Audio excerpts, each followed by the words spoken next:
जर digital notes काढणार असाल तर मायक्रोसॉफ्ट वर्ड किंवा गुगल डॉक्स नका वापरू. तुम्ही कोणी युट्यूबवर जर गेलात तर तुम्हाला एक गेल्या 4 ते 5 वर्षांच्या मध्ये एक नवीन कॅटेगरी सॉफ्टवेअरची रिलीज झालेली आहे. त्याला म्हणतात PKM, which stands for personal knowledge management.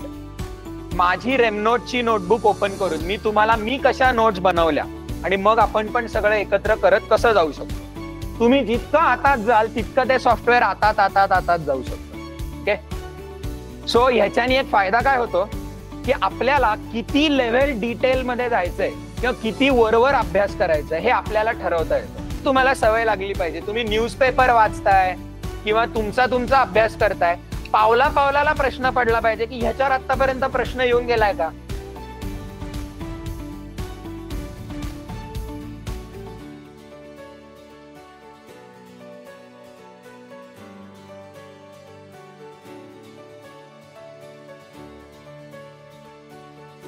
Proud of you. मला जनरली अपेक्षा नसते एवढे फार टेक सॅव्ही कोणी अभ्यास करेल याची. आशा करतो की तुम्हाला इन्स्पायर कदाचित करू शकेन की आपला अभ्यास हा किती एफिशियंटली होतो आणि कमी डोक्याला ताप घेऊन आपण जास्ती क्वालिटीचा अभ्यास सॉफ्टवेअर वापरून कसा करू शकतो ते. ओके, ऍक्च्युली सॉफ्टवेअर कुठलं वापरतो मी, माझी सिस्टीम काय आणि त्या सॉफ्टवेअरचे वेगळे वेगळे फीचर्स याच्यामध्ये जाण्याच्या आधी एक 5 मिनिटांमध्ये तुम्हाला मी नोट्स काढण्याची प्रोसेस जी सांगितली होती ती एकदा पटकन रिवाइज करूयात. कारण की मला वाटतं इथे 3 कोर्सेसचे स्टुडंट्स समोर आहेत आणि एस्पेशली मी प्रिपेरेटरीला थोडी वेगळी पद्धत सांगतो. म्हणजे फार जास्ती डिटेलमध्ये मुद्दामून जात नाही कारण तुमची जस्ट सुरुवात असते आता. UPSC MPSC ला मात्र मी सगळं कोळून पितो ते. ओके, तर एक म्हणजे नोट्स काढताना मेंटल प्रोसेस आपली काय असली पाहिजे हे जे ऑलरेडी आपण मला वाटतं सगळ्यांच्या समोर 2 तासाच्या सत्रामध्ये मी व्यवस्थित उलगडून सांगितलेलं आहे. पण एक 5 मिनिटांमध्ये पटकन रिवाइज करूयात. ओके, नोट्स कशासाठी काढायचे असतात. सो पहिलं मी तुम्हाला सांगितलं होतं शॉर्ट फॉर्म लक्षात ठेवायचा ICC, इंटिग्रेट. आय म्हणजे इंटिग्रेट म्हणजे काय की कुठलाही सिव्हिल सर्व्हिसेसचा ऍस्पायरंट हा कमीत कमी 5 सोर्सेस मधनं अभ्यास करतो. ते 5ही सोर्सेस आपल्याला एका सेंट्रल ठिकाणी आणायचे आहेत. म्हणजे काय, आपलं 11वी आणि 12वीचे NCERT किंवा स्टेट बोर्ड, त्याच्यानंतर येतं आपलं रेफरन्स बुक, त्याच्यानंतर येतात सगळे PYQs, त्याच्यानंतर येतात करंट इव्हेंट्स आणि फायनली येतात सगळे डिजिटल सोर्सेस. म्हणजे याच्यामध्ये तुम्ही इंस्टाग्रामवर पाहिलेले रील्स असू शकतात किंवा युट्यूबवर बघितलेल्या व्हिडिओज असू शकतात. ओके, हे झालं इंटिग्रेट. 5 गोष्टी एका सेंट्रल ठिकाणी आणल्या पाहिजेत तुम्ही. आता या इंटिग्रेट ठीक आहे, तरी त्याच्याकडे नंतर जातो. मग दुसरं येतं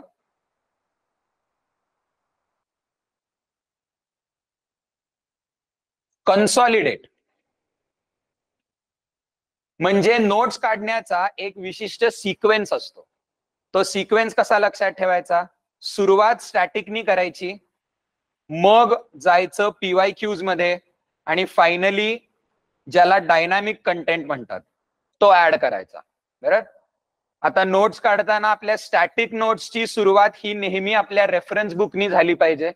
मग त्याला व्हॅल्यू ऍडिशन करायची NCERT किंवा स्टेट बोर्डाच्या पुस्तकाची, बेसिकली 11वी 12वी. ह्याला म्हणतो आपण स्टॅटिक नोट्स, ज्या पुस्तकातनं निघतात. एकदा काय त्या तयार झाल्या की त्याच्यामध्ये प्रिलिम्स आणि मेन्सचे PYQs, एक छान शब्द ह्याला, स्प्रिंकल करायचे वरनं. एखादी डिश झाल्यावर आपण त्याच्यावरनं जसं मीठ मिरपूट टाकतो तसं आपल्या नोट्स मध्ये प्रिव्हियस इयर क्वेश्चन्स रेलेव्हंट ठिकाणी ते तिथे उत्तराच्या जवळ नेऊन ठेवायचे. ओके, आणि फायनली येतं डायनामिक कंटेंट. म्हणजे काय, की त्याच्यामध्ये आपण डिजिटल कंटेंट जो काही बघू तो तर येतोच, आणि करंट इव्हेंट्स. आता आपण सॉफ्टवेअर नोट्स काढतोय त्यामुळे हे दोन्ही एकच होतं काय, कारण की मी सगळ्या करंट इव्हेंट्सचा पण अभ्यास हा नेहमी डिजिटलीच केला, हार्ड कॉपी मी कधी वाचतच नव्हतो.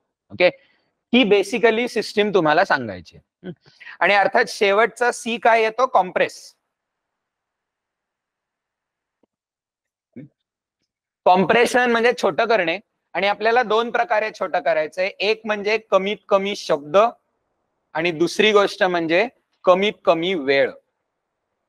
ओके, अर्थात या दोन्हीसाठीच तर डिजिटल बेस्ट आहे, कारण की एकदा तुमची सवय बसली की टायपिंगचा स्पीड हा रायटिंगच्या स्पीडच्या 10 पटीने असतो आपला, आणि कॉपी पेस्ट वगैरे सगळ्याचे जे फीचर्स मिळतात ते सगळं महत्वाचं आहे. ओके, सो ही बेसिकली सिस्टीम आपण बघितली होती. okay.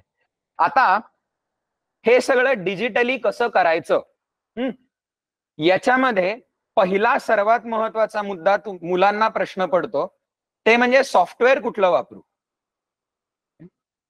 याच्यामध्ये आय होप की समोर बसलेले सगळेजण आता तुम्ही टेक्नो फ्रेंडली असाल, त्यामुळे तुम्ही कुठल्याही नवीन सॉफ्टवेअरची स्वतःला सवय लावून घेऊ शकता. ओके, पण मी बेसिकली तुम्हाला 2 कॅटेगरीजचे सॉफ्टवेअर सांगणार आहे. ओके, आधी तुम्ही काय करू नका हे सांगतो तुम्हाला, नॉट टू डू. ओके, जर डिजिटल नोट्स काढणार असाल तर मायक्रोसॉफ्ट वर्ड किंवा गुगल डॉक्स नका वापरू. ओके, याचं कारण काय आहे, वर्ड आणि गुगल डॉक्स याच्यामध्ये एक अतिशय महत्वाचं फीचर सॉफ्टवेअर मध्ये असायला पाहिजे, ते नाही मिळत आपल्याला. त्याला म्हणतात युनिव्हर्सल सर्च. युनिव्हर्सल सर्च म्हणजे एकदा मी कंट्रोल F केलं की मला सगळीकडनं सर्च करता आलं पाहिजे. म्हणजे माझ्या स्टॅटिक नोट्स मधनं पण, म्हणजे पुस्तक आणि एनसीईआरटी पण, माझ्या PYQs मधनं पण, अनुभवामधनं सांगतोय, कारण एकेकाळी माझ्या अभ्यासाची जेव्हा सुरुवात झाली तेव्हा मी ज्या नोट्स काढल्या होत्या या पूर्णपणे मी वर्ड किंवा गुगल ड्राईव्हवर, वर्ड किंवा गुगल डॉक्स वरच काढल्या होत्या. मला लवकरच लक्षात आलं त्याचा फारसा काही फायदा होत नाही. सो माझी गावठी पद्धत काय होती, तर माझ्या गुगल ड्राईव्हच्या अकाउंटवर मी एक UPSC म्हणून टॉप लेवल फोल्डर क्रिएट केला होता. UPSC हा टॉप लेवल फोल्डर, त्याच्यामध्ये GS1 पासनं ते 4 पर्यंत आणि ऑप्शनल याच्यासाठी असा प्रत्येक वेगळा वेगळा फोल्डर क्रिएट केलेला होता. विदिन दॅट, आता समजा आपण जॉग्राफीकडे गेलो, तर त्याच्यामध्ये पण पुन्हा ऍस्ट्रॉनॉमी, क्लायमेटॉलॉजी, इंडियन जॉग्राफी, आणि ह्याच्यामध्ये सॉरी माय नोट्स मध्ये सेल्फ नोट्स, आणि फायनली इंडियन जॉग्राफीची जर वर्ड फाईल ओपन केली तर ह्या खूप ऑलमोस्ट मी 5-7 वर्षांपूर्वी काढलेल्या नोट्स आहेत. या साधारण 5-7 वर्षांच्या पूर्वी काढलेल्या नोट्स आहेत, आणि इथे तुम्हाला दिसतंय 138 पानाच्या फक्त इंडियन जॉग्राफीच्या नोट्स आहेत. आता जॉग्राफी आहे म्हणल्यावर हा डेटा कधी जुना होत नाही, त्यामुळे हवे असतील तर तुम्हाला देईन. पण मला लवकरच एक गोष्ट लक्षात आली. ओके, बे ऑफ बेंगॉल मध्ये कुठला तरी सायक्लोन येतोय, आणि इंडियन एक्सप्रेसच्या एक्सप्लेनच्या पेजमध्ये एक आर्टिकल आलेलं आहे की व्हॉट आर सायक्लोन्स, त्यांचं इंटरनॅशनल नेमिंग कसं केलं जातं, वर्ल्ड मिटिओरॉलॉजिकल ऑर्गनायझेशनचे याच्यामधले निकष काय असतात. ओके, मला इन्स्टंटली प्रश्न पडतो की ही जी बातमी आहे, सायक्लोन्सना नावं कशी पडतात, त्याचा आहे वर्ल्ड मिटिओरॉलॉजिकल ऑर्गनायझेशन, ही बातमी मी 3 हेडिंग्सच्या खालती घालू शकतो. की तसं म्हणायला गेलो तर ही जॉग्राफीची पण बातमी बनते, कारण सायक्लोन्स क्लायमेटॉलॉजी मध्ये येतं. ओके, ही इंटरनॅशनल रिलेशन्सची पण बातमी बनू शकते, कारण वर्ल्ड मिटिओरॉलॉजिकल ऑर्गनायझेशन बद्दल माहिती आहे. सो प्रिलिम्स मध्ये इंटरनॅशनल ऑर्गनायझेशन GS2 मध्ये येतं. Okay, exactly. तिसरं येतं डिझास्टर मॅनेजमेंट, कारण डिझास्टर येतो. आता मायक्रोसॉफ्ट वर्डनी अडचण काय येते की मी ही लिंक कॉपी केली तर मी ती मायक्रोसॉफ्ट वर्ड मध्ये एकाच कुठल्या तरी ठिकाणी टाकू शकतो, आणि त्याच्यापेक्षा बेकार म्हणजे की मी हा जो माझ्या गुगल ड्राईव्हवरचा टॉप लेवल फोल्डर आहे याच्यामध्ये सर्च फंक्शन जर सायक्लोन असा सर्च केला, ओके, मला काही रिझल्टच दिसत नाहीयेत, कारण हा जो सर्च आहे हा फक्त फाईलचं नेम रिमार्क करतो. वर्ड फाईलच्या आतमध्ये मी काय टाईप केलेलं आहे हे शोधत नाही तो. ओके, सो मायक्रोसॉफ्ट वर्ड किंवा गुगल डॉक्स वापरू नका. आता याच उलट मी जर वन नोट मध्ये गेलो, तर कुठलीही एखादी नोटबुक घेतली आपण,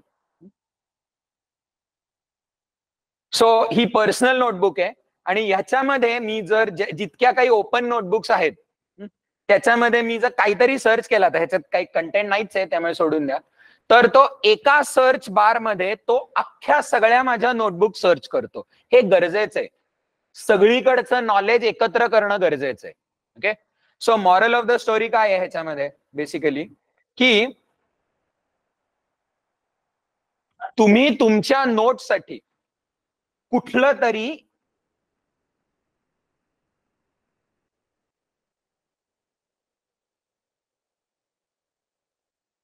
एकच सॉफ्टवेअर वापरणं गरजेचं आहे. आता ते कुठलंही असू शकतं. ज्यांना कोणाला कदाचित फारशी सवय नसेल, फार ऍडव्हान्स फीचर्स नको असतील, फक्त बेसिकली नोटबुक्स क्रिएट करता यायला हव्या आहेत आणि त्याच्यामध्ये मला टायपिंग करता यायला हवंय, एवढं हवं असेल तर तुम्ही वन नोट किंवा एव्हर नोट वापरू शकता. हे दोन्हीही अतिशय पॉवरफुल सॉफ्टवेअर आहेत. ओके, याच्यामध्ये मी फक्त तुम्हाला एक सांगणार आहे की तुमच्या नोट्सचं ऑर्गनायझेशन तुम्ही कसं करायचं. ओके, आपल्या जीएस मधल्या प्रत्येक सब कॉम्पोनंटची तुमची एक नोटबुक असायला पाहिजे. सो इथे तुम्हाला एक्झाम्पल वन नोटचं दाखवतो. इथे डाव्या हाताला या माझ्या वेगळ्या वेगळ्या नोटबुक्स येत आहेत. आता मी वन नोट कधी फार सिरियसली वापरलंच नाही, त्यामुळे I am not going to, इथे तुम्हाला फारसं काही दिसणार नाही. ओके, पण पॉलिटीच्या आतमध्ये, आता समजा पॉलिटी टीचिंगची एक नोटबुक बनवली, त्याच्या आतमध्ये नोटबुक आहे पॉलिटीची, त्याच्या आतमध्ये ग्रुप ऑफ सेक्शन्स क्रिएट करता येतो. तो म्हणजे तुमच्या लक्ष्मीकांतचा एक चॅप्टर असायला हवा, सॉरी सेक्शन. हे जे दिसत आहेत ना, हा म्हणजे लक्ष्मीकांतचा एक चॅप्टर. म्हणजे हिस्टॉरिकल बॅकग्राऊंड हा पहिला चॅप्टर आहे, तर तो पहिला सेक्शन, मग दुसरा, मग पुढचा तसं. आणि त्याच्या आतमध्ये एका सेक्शनच्या आतमध्ये अनेक पेजेस ऍड करता येतात. ते म्हणजे तुमचं लक्ष्मीकांतच्या आतमधल्या एका सब हेडिंगचं एक पेज पाहिजे. म्हणजे रेग्युलेटिंग ऍक्ट ऑफ 1773, मग 1784, आणि मग ते पेज बनतं, ते छोटूसं बनतं. ओके, अशीच तुमची एक करंट इव्हेंट्सची वेगळी नोटबुक असायला पाहिजे, की ज्याच्यामध्ये वर्षाची एक नोटबुक, करंट इव्हेंट्सची एक नोटबुक, त्याच्यामध्ये वर्षाचा एक सेक्शन, त्या सेक्शनच्या आतमध्ये महिन्याचा एक सब सेक्शन, आणि एका दिवसाचे पेजेस सगळे एकत्र. मग तुम्ही त्या दिवशीचे हे त्याच्यामध्ये पेस्ट करत जाऊ शकता. असंच सगळे PYQs, 2001 नोटबुक PYQsची, त्याच्यामध्ये सेक्शन वर्षाचा, त्याच्यामध्ये प्रिलिम्स आणि मेन्स, प्रिलिम्सचे सगळे प्रश्न एका खाली, मेन्सचे सगळे प्रश्न एका खाली. सो हे बेसिकली काय झालं, आपण सगळ्या गोष्टी एकत्र आणल्या. ओके, पण वन नोट आणि एव्हर नोट हे एवढ्या बेसिक गोष्टींच्या पलीकडे जाऊन फारसे फीचर्स आपल्याला ऑफर करत नाहीत. ओके, तुम्ही कोणी युट्यूबवर जर गेलात, तर तुम्हाला एक गेल्या 4 ते 5 वर्षांच्या मध्ये एक नवीन कॅटेगरी सॉफ्टवेअरची रिलीज झालेली आहे, त्याला म्हणतात PKM, which stands for personal knowledge management.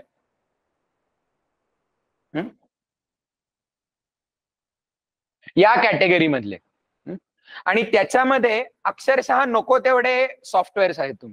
मी तुम्हाला दोनच फक्त सांगतो, कारण आता पॉप्युलॅरिटी बघायला गेली, आणि अर्थात फ्री असायला पाहिजे. आपण काय इंटरनेटवर कोणाला पैसे, म्हणजे मी देतो कारण माझा सगळा अभ्यास त्याच्यावर असतो, पण मला नाही वाटत तुमच्यातलं कोणी देईल म्हणून. ओके, दोनच सॉफ्टवेअर्स तुम्हाला सांगतो. एक येतं नोशन, ओके, आणि दुसरं जे मी वापरतो त्याचं नाव आहे रेमनोट, REMNOTE. ओके, नुसते फीचर्स तुम्ही कशातले ऍडव्हान्स्ड आहेत म्हणायला गेलात तर रेमनोटचे ऍडव्हान्स्ड आहेत, फक्त रेमनोटवर हात बसायला थोडा वेळ लागतो. काय म्हणजे ते स्टुडंट साठीच बनलेलं आहे. अमेरिकेतलं जे MIT आहे, मॅसेच्युसेट्स इन्स्टिट्यूट ऑफ टेक्नॉलॉजी, त्याच्यामधल्या सायंटिस्टनी विशेषतः विद्यार्थ्यांच्यासाठी बनवलेलं हे सॉफ्टवेअर आहे. ओके, सो एक गुगल सर्च आधी आपण दोन्हीचा घेऊयात. पहिलं येतं नोशन. सो हे पहिलंच असा तो बॉक्स मध्ये जो N म्हणून आकडा येतो, हा होम पेजवर नाही जाणार, हा माझी नोटबुक ओपन करेल. So this is notion.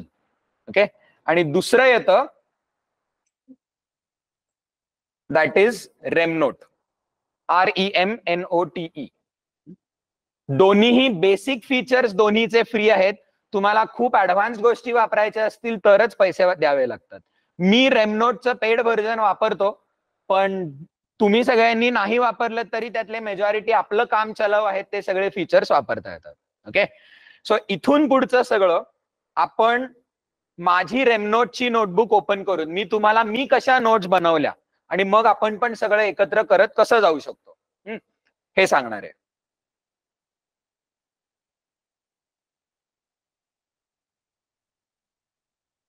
So first of all आपण रेमनोट जेव्हा ओपन करतो तेव्हा हा आपल्याला इथे लेफ्ट साइड बार दिसतो. आपण कुठल्याही नोट्स तयार केल्या तर त्याला कुठल्याही सॉफ्टवेअर मध्ये जसं स्टार मार्क करता येतं आपल्याला, त्या स्टार मार्क जर केल्या तर त्या इकडे आपल्याला आपल्या कलेक्शन मध्ये दिसतात. याच्यामध्ये सर्वात महत्वाचं असलं पाहिजे तुमचं दॅट इज एक फोल्डर बनवायचा, टॉप लेवल एक फोल्डर बनवायचा फक्त.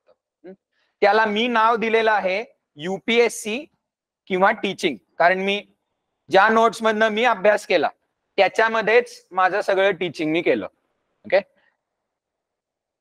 थोडं सगळ्यांना दिसावं म्हणून झूम इन करतो. आता विदिन दिस टॉप लेवल फोल्डर तुमचा आधी जे बेसिक इंट्रोडक्टरी गोष्टी असतात, म्हणजे हे इंट्रोडक्टरी सेशन्सचे नोट्स आहेत, त्याच्यानंतर इथे येतं GS1, खालती गेलो की GS2, त्याच्याही खाली गेलो GS3, 4, आणि हे रॅन्डम प्रिव्हियस इयर पेपर्स आपलेच वगैरे हे जाऊ दे, हे तुमच्यासाठी नाही आहे. ओके, सो GS1, 2, 3, 4 याच्यानुसार प्रत्येकाचा एक सेक्शन क्रिएट केला गेला पाहिजे. ओके, सो आता मी तुम्हाला शून्यातनं हे क्रिएट कसं करायचं तेच आधी सांगतो. आपण एक टोटली नवीन फोल्डर बनवूयात. सो या फोल्डरला पुन्हा नाव दिलं UPSC. त्याच्यामध्ये क्रिएट डॉक्युमेंट. आता समजा मी बोलतोय, उदाहरण सांगतोय म्हणून पहिली आपण डॉक्युमेंट बनवली पॉलिटीची, त्याच्यानंतर खाली काय इंटरनॅशनल रिलेशन्स. या पॉलिटीच्या डॉक्युमेंटमध्ये आपण झूम इन केलं की इथे टॉप लेवल पुन्हा पॉलिटी आणि त्याच्या खालती बुलेट पॉइंट नोट्स आपल्याला काढता येतात.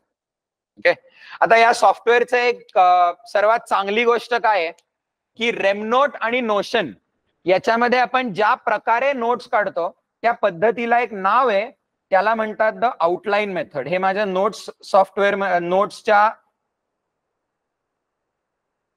लेक्चर मध्ये मी तुम्हाला ऑलरेडी सांगितलंय. ओके, आउटलाईन मेथड म्हणजे काय की बुलेट पॉइंट फॉर्मॅट मध्ये आपण जेव्हा नोट्स काढतो त्याला म्हणतात आउटलाईन मेथड. ओके, फक्त मी लेक्चर मध्ये पण म्हणलो होतो की आपल्यातले अनेक जण बुलेट पॉइंट्स म्हणजे काय करतात की आपण काहीतरी हे 1, 2, 3 असं एकाखाली एक सरळ लिहित जातो. पण ऍक्च्युली बुलेट पॉइंट्स म्हणजे काय करायचं असतं तर ज्या पद्धतीला म्हणतात इंडेंटेशन करणे. ओके, इंडेंटेशन हे तुम्हाला जमलं पाहिजे. What is indentation? तर मी समजा टॉप लेवल हेडिंग, हे झालं हेडिंग 1, एंटर मारला तर तो सेम लेवलला खालती येतो. मी माझ्या कीबोर्डवर जर टॅब दाबला तर तो थोडा आत खाली जातो. सो सब हेडिंग 1, सब हेडिंग 2, सब हेडिंग 3. आता 2 च्या खाली पण टॅब मारला की तो 1.1, 1.2, 1.3, 1.2.A, 1.2.B असे आपण कितीही खाली खाली जाऊ शकतो.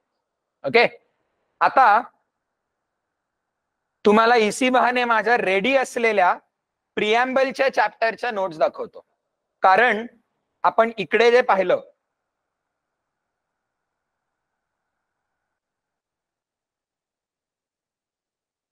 That is integrate.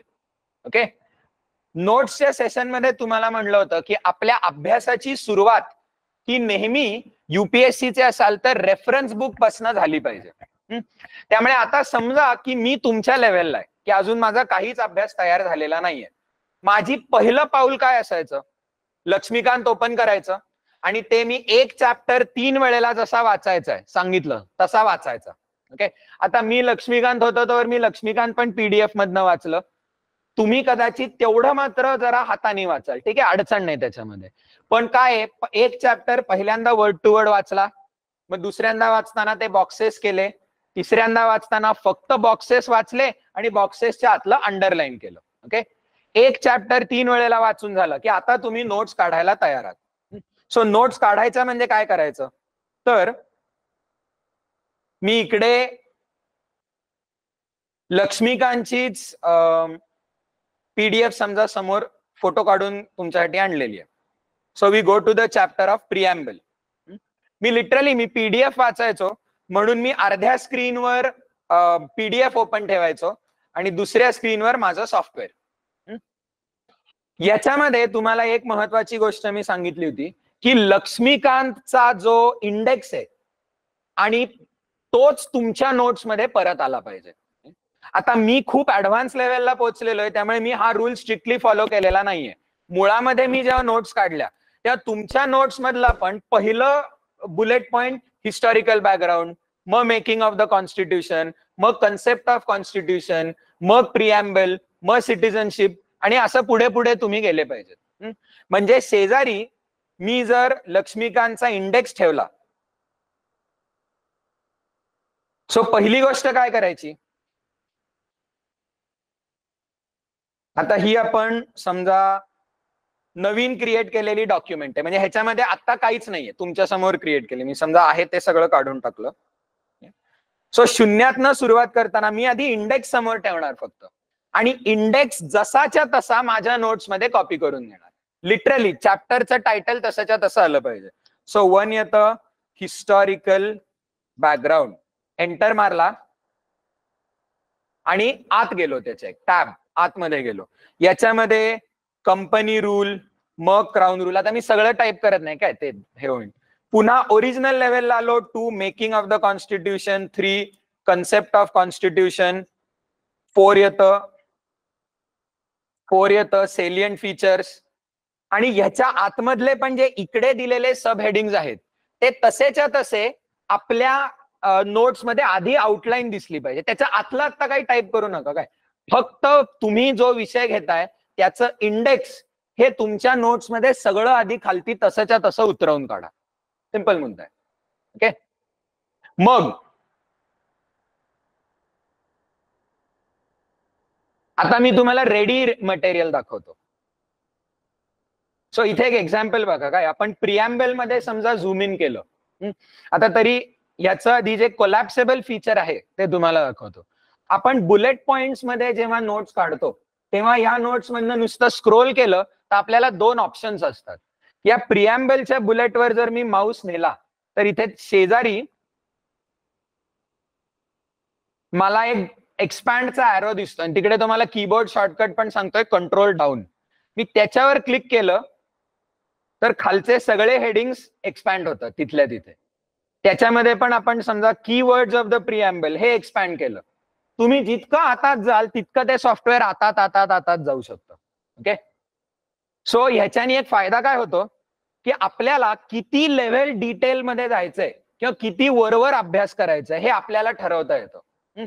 सो समजा मी म्हणलो की मला आता फार तपशिलामध्ये नाही जायचं, मला फक्त वरवरचे हेडिंग वाचायचे, सो मी त्या लेव्हल पर्यंत डॉक्युमेंट झूम इन केली आणि फक्त हेडिंग वाचले, संपला विषय माझा. So this is one way.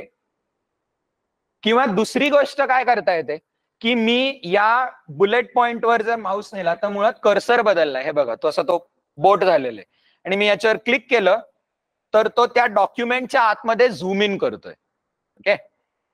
Plus तुम्ही टॉप लेव्हल पासून आता कसे गेलेला आहात ते तो इकडे वर दाखवतोय. बघा, आपला टॉप लेव्हलचा माझा फोल्डर होता UPSC, त्याच्या आतमध्ये पॉलिटीच्या आतमध्ये बेसिक कन्सेप्ट, आणि बेसिक कन्सेप्टच्या आतमध्ये आत्ता माझी जी डॉक्युमेंट आहे ती. ओके. सो कॉम्प्युटर टर्मिनॉलॉजी मध्ये ह्याला म्हणतात ब्रेडक्रम्ब. ब्रेडक्रम्ब म्हणजे की तुम्ही पुढे जाताय पण तुमच्या मागणं जो येईल तुम्हाला तुमचाच रस्ता लक्षात राहावा म्हणून आपण वाटेत असे ब्रेडचे तुकडे टाकत गेलेलो असलो तर. ऍक्च्युली ही कन्सेप्ट काही फार समजायला अवघड नाहीये काय. आपण इथे जर गेलो, साध्या विंडोज एक्सप्लोरर मध्ये जेव्हा असतो तेव्हा हे जे वर दिसतंय ना आपल्याला, याला पण ब्रेडक्रम्ब म्हणतात. म्हणजे तुम्ही तुमच्या डेस्कटॉप पासून डी मध्ये गेलात, त्यातला फोल्डर तिथून आतात गेलात. सो हे तुम्ही टॉप लेवल बॉटम लेवल कसे आहात हे दिसायला मदत होते. ओके. आता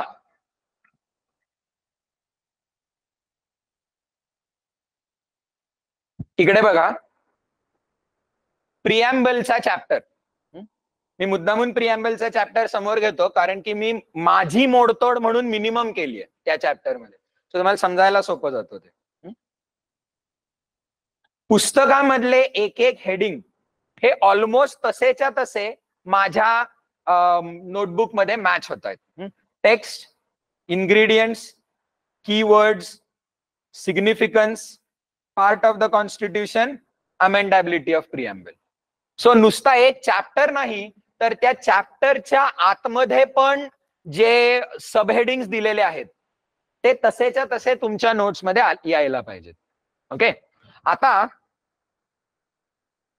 हे सबहेडिंग्स लक्षात यावे म्हणून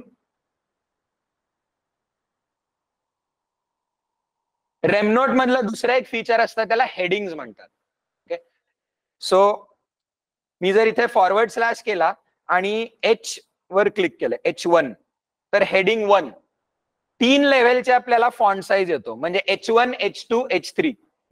सो मी H1 सिलेक्ट केलं तर हेडिंग 1, त्याच्यानंतर हेडिंग 2 टाईप केलं, त्याला सिलेक्ट फॉरवर्ड स्लॅश आणि 2.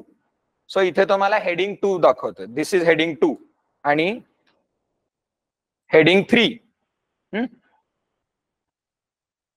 सो मेन पॉइंट टॉपला, त्याच्यातले छोटे छोटे पॉइंट. हे सांगण्याचं कारण काय आहे की पुस्तकामधले जे हेडिंग्स आहेत त्याला आपण हेडिंग 1, हेडिंग 2, हेडिंग 3 देऊन ठेवायचं, कारण त्याच्या आतमध्ये पण आपण स्वतःचे बुलेट पॉइंट भरपूर तयार करणार आहोत.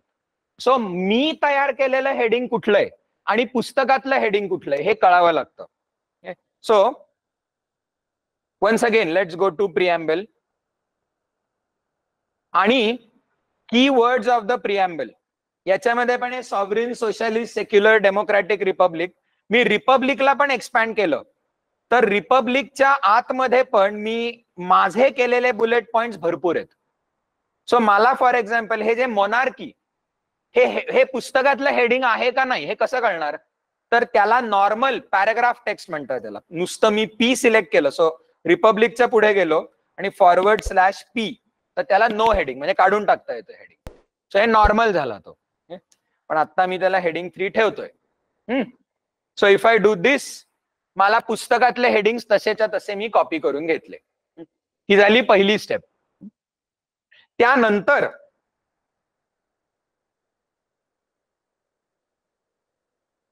तुम्ही आता ऍक्च्युअली शेजारी, लॅपटॉपच्या शेजारी समजा पुस्तक ठेवलंय, त्या पुस्तकामध्ये तुम्ही बॉक्सेस केलेले आहेत, त्याच्यामध्ये अंडरलाईन पण केलेले आहेत महत्वाचे शब्द.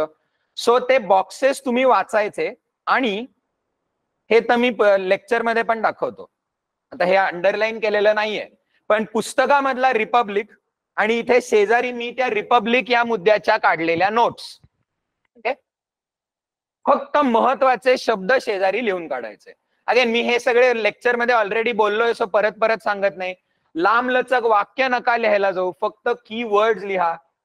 आणि तुम्हाला समजा नंतर असं झालं की यार मी हे लिहिलं होतं पण हे काय, ह्याचा रेफरन्स काय मलाच लागत नाही, तर तुम्ही तो सब हेडिंग आणि चॅप्टर कुठलं होतं याच्यातनं कम्पेअर करून तुम्ही त्याला हे करू शकता, शोधू शकता की कुठनं काढलं होतं हे.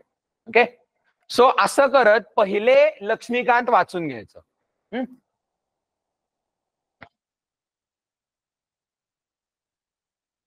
सो आपल्या नोट्सची सुरुवात झाली रेफरन्स बुक पासून. आता दुसरी स्टेप मी तुम्हाला सांगतो की त्या रेफरन्स बुकला तुम्ही नेहमी एनसीआरटी मधला जो डेटा आहे त्याची व्हॅल्यू ऍडिशन केली पाहिजे. म्हणजे एनसीआरटी मधले जे ऍडिशनल पॉइंट्स आहेत तेवढे ऍडिशनल पॉइंट फक्त तुमच्या नोट्स मध्ये आले पाहिजे. तुम्ही परत परत सारखं सारखं तेच तेच नाही टाईप करत बसलं पाहिजे. ओके. सो आता एकदा माझ्या लक्ष्मीकांतच्या नोट्स रेडी आहेत ना, तर मग आता मी एनसीआरटी ओपन केली. सो ही आहे 11वीची दुसरी NCERT, Indian constitution at work. आणि याच्यातल्या पण समजा आपण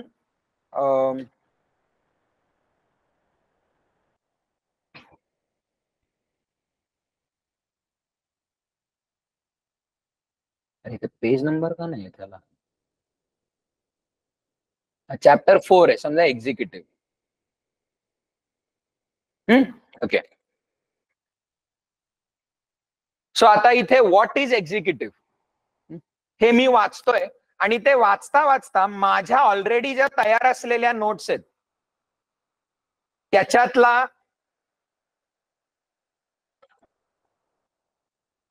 जो एक्झिक्युटिव्हचा पार्ट आहे तो मी शेजारी ओपन ठेवतोय. आणि मी आता एनसीआरटी मधनं एक्झिक्युटिव्हचा चॅप्टर वाचतोय ना, तर मला आतापर्यंत एवढं कळलेलं आहे की लक्ष्मीकांत मध्ये एक्झिक्युटिव्ह म्हणजे काय, president, vice president, prime minister, council of ministers, attorney आणि ऍडव्होकेट जनरल. सो तेवढे मी चॅप्टर्स समोर आणले आणि तेवढे एकदा पटकन नजरेखालनं वाचून घेतले, म्हणजे लक्ष्मीकांत मनामध्ये रिवाइज झालं. आणि हे शेजारी ठेवून मी आता एनसीआरटी वाचायला घेतलं. आता हे वाचता वाचता मी नेहमी स्वतःला विचारतो की ह्याच्यात काही नवं आहे का रे मी जे वाचतोय ते. नसेल तर सोडून द्या.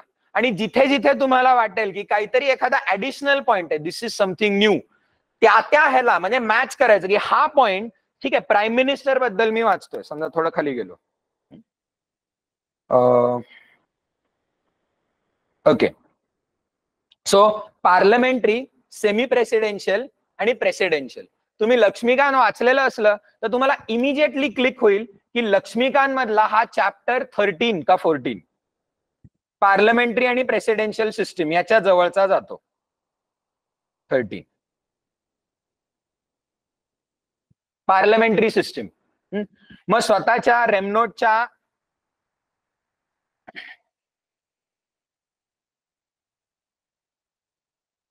पार्लमेंटरी आणि फेडरल सिस्टीमच्या मुद्द्यावर गेलो. त्याच्यामध्ये पार्लमेंटरी आणि प्रेसिडेन्शियल सिस्टीमचा माझा जो लक्ष्मीकांत मधला पार्ट आहे तो ओपन केला आणि तो शेजारी ओपन ठेवला असा. आणि ऑन त्याच्या पाठीवर मी हे एनसीआरटी वाचायला घेतोय.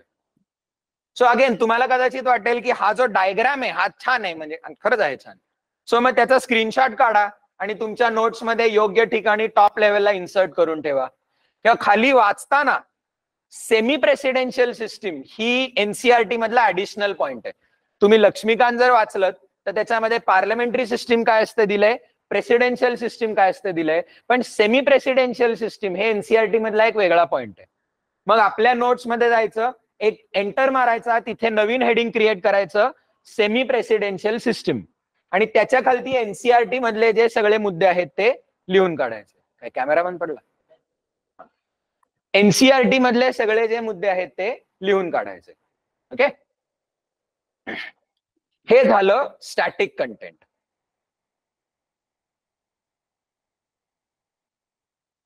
रेफरन्स बुक झाले, एनसीआरटी झाले.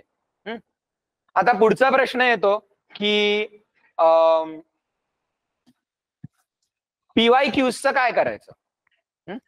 सो पीवाय क्यूज आपल्या नोट्स मध्ये इंटिग्रेट करण्यासाठी रेमनोटची एक भन्नाट फीचर असतं. त्याला पहिली गोष्ट म्हणतात, first thing is split screen.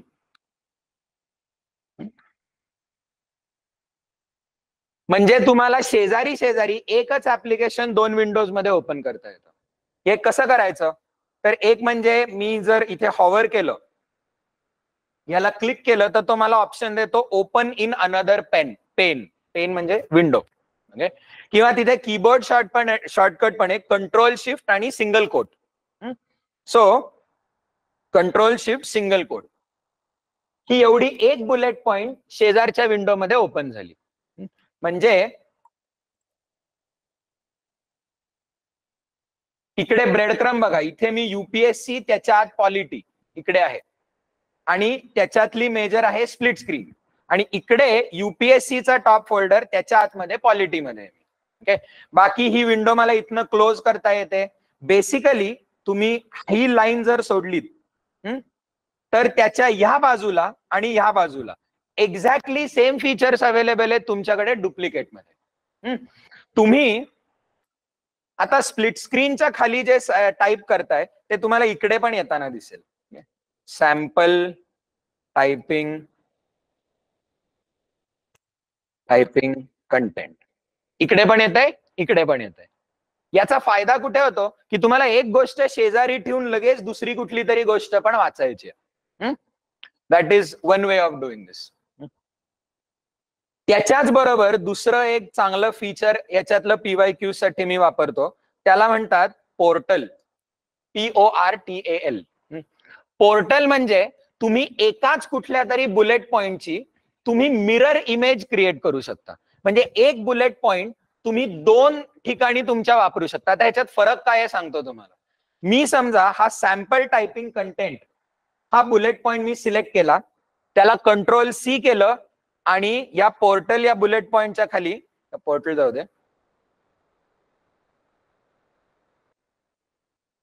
Copy pasting sample याच्यात झूम इन केलं.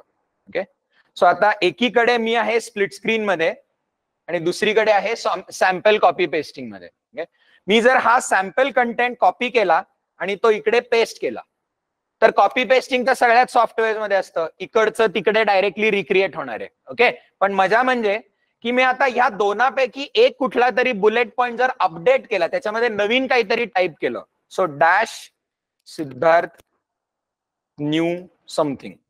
ओके, हे फक्त इकडेच राहतंय, ते इकडे अपडेट होत नाहीये, कारण की हे दोन बुलेट पॉइंट्स हे एकमेकापेक्षा इंडिपेंडेंट आहेत. या उलट मी नुसतं कॉपी पेस्ट नाही करत,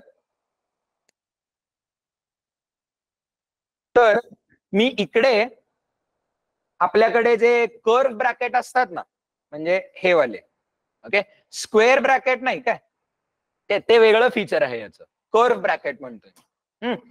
मी जर इकडे दोन कर्व ब्रॅकेट्स टाईप केले, सो हे मी मध्ये स्पेस ठेवतो, 1 स्पेस 2, फक्त ते एका पाठोपाठ एक 2 टाईप केले असे, सो तो मला एम्बेड अ पोर्टल 2 आणि माझ्या डेटाबेस मध्ये असलेले बाकीचे सगळे बुलेट पॉइंट्स तो मला सांगतो.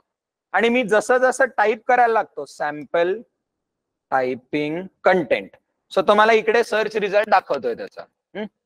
याच्यावर मी क्लिक केलं, आता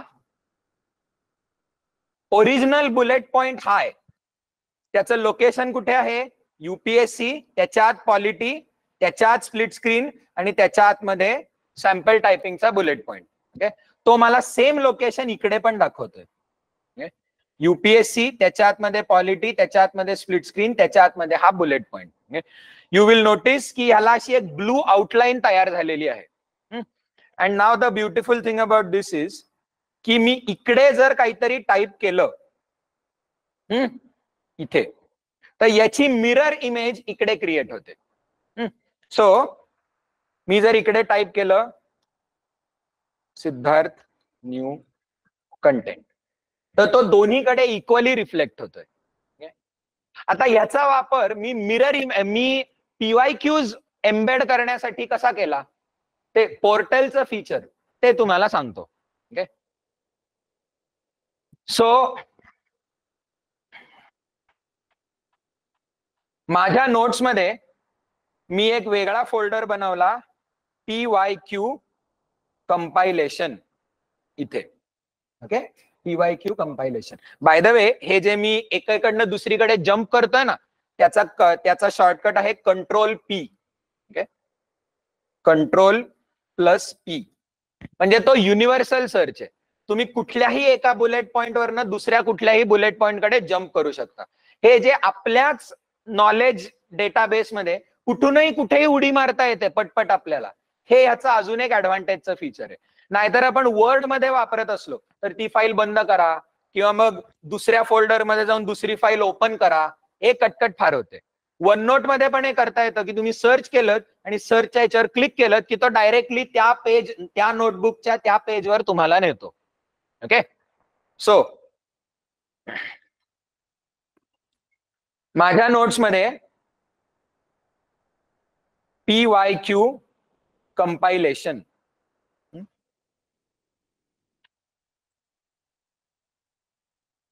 याच्यामध्ये इयर वाईज मी सेग्रिगेट केलेलं आहे.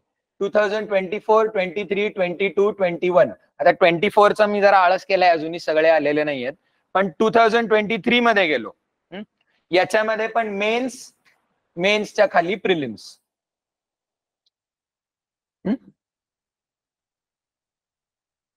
तसंच GS1, GS2. आता लेट से आपण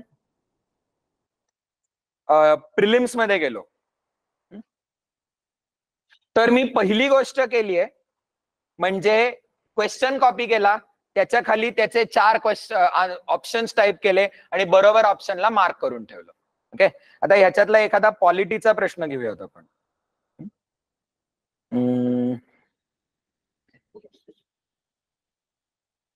हा, इन एसेन्स, हा 11वा. In essence what does the due process of law mean. आणि त्याला मी ब्लू बॅकग्राऊंड का दिली आहे की जस्ट एक वेगळं कळावं म्हणून. ओके, सो आता पहिली गोष्ट मी काय करतो, दरवर्षीची प्रिलिम्स आणि मेन्स झाली की मध्ये थोडासा वेळ जाऊ द्या, गुगलवर जायचं की त्या वर्षीचा प्रिलिम्स आणि मेन्सचा पेपर पडतोच. थोडा एक दुपारचे 2-3 तास द्यावे लागतात, पण ते सगळे क्वेश्चन्स कॉपी करायचे आणि ह्या एका ठिकाणी आणून ठेवायचे. वन टाइम गोष्ट असते ती फक्त, की फॉर एव्हर ते तुमच्या नोट्स मध्ये असणारच आहेत.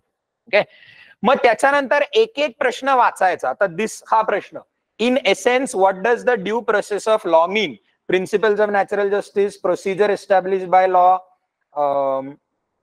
ठीक आहे, आता हे वाचताना तुम्हाला कदाचित क्लिक होणार नाही, पण मला कळतंय की हा प्रश्न आर्टिकल 21 याच्याशी सर्वात क्लोजली रिलेटेड आहे. कारण की ड्यू प्रोसेस हा शब्द आपण लक्ष्मीकांतमध्ये कुठे वाचतो, आर्टिकल 21च्या अंतर्गत जे वाक्य आहे ना, no person shall be deprived of his life or personal liberty except according to due the procedure established by law. आणि त्याच्या आतमध्ये एक हेडिंग येतं, अमेरिकेतली कन्सेप्ट ड्यू प्रोसेस आणि भारतातली concept procedure established by law, याच्यातला काय फरक आहे. ओके, सो मी कंट्रोल P केलं आणि इथनं पण शिफ्ट एंटर मारला. खालती तो मला कीबोर्ड शॉर्टकट दाखवतोय बघा, शिफ्ट आणि enter open in a new pane. So मी पॉलिटी शिफ्ट एंटर,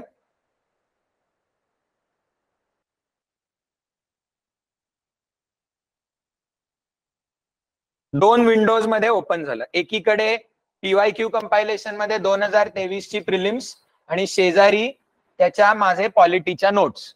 ओके, याच्यामध्ये मी फंडामेंटल राईट्सच्या सेक्शन मध्ये within fundamental rights article 21 right to life, आणि त्याच्या आतमध्ये हे गोपालनची केस जाऊ दे, पण इथे बघा सेम प्रश्न मी इकडे आणून ठेवलेला आहे. सो मी मुलांना जेव्हा मी आर्टिकल 21 शिकवतो, ड्यू प्रोसेस आणि प्रोसिजर एस्टॅब्लिश बाय लॉ, यातला फरक काय आहे, तर तो फरकच मुळामध्ये आहे principles of natural justice. Okay, so हा प्रश्न वाचला आणि ओरिजिनल प्रश्न इकडे, तो इकडे मला हे जे 3 दाखवतोय ना, हे म्हणजे कुठे कुठे मी माझा तो रिफर केलेला प्रश्न येतो. आणि याला रेड किंवा ब्लू आउटलाईन जी येते ती म्हणजे तो प्रश्न मला माझ्या नोट्स मध्ये जिथे जिथे कुठे वापरायचा आहे, जिथे जिथे कुठे रेलेव्हेंट वाटतो, तिकडे तिकडे मी तो आणून ठेवलेला आहे. ओके, सो आता कुठे कुठे आणून ठेवायचा हा प्रश्न, तर पहिली गोष्ट म्हणजे तुम्हाला जे बरोबर उत्तर आहे, जे माझं मत आहे या प्रश्नाचं बरोबर उत्तर प्रिन्सिपल्स ऑफ नॅचरल जस्टिस पाहिजे. काय काही जण म्हणतायत फेअर ऍप्लिकेशन ऑफ लॉ पाहिजे. सो मी प्रिन्सिपल्स ऑफ नॅचरल जस्टिसच्या इकडे पण आणून ठेवला, पण उरलेले 3 ऑप्शन्स बघा.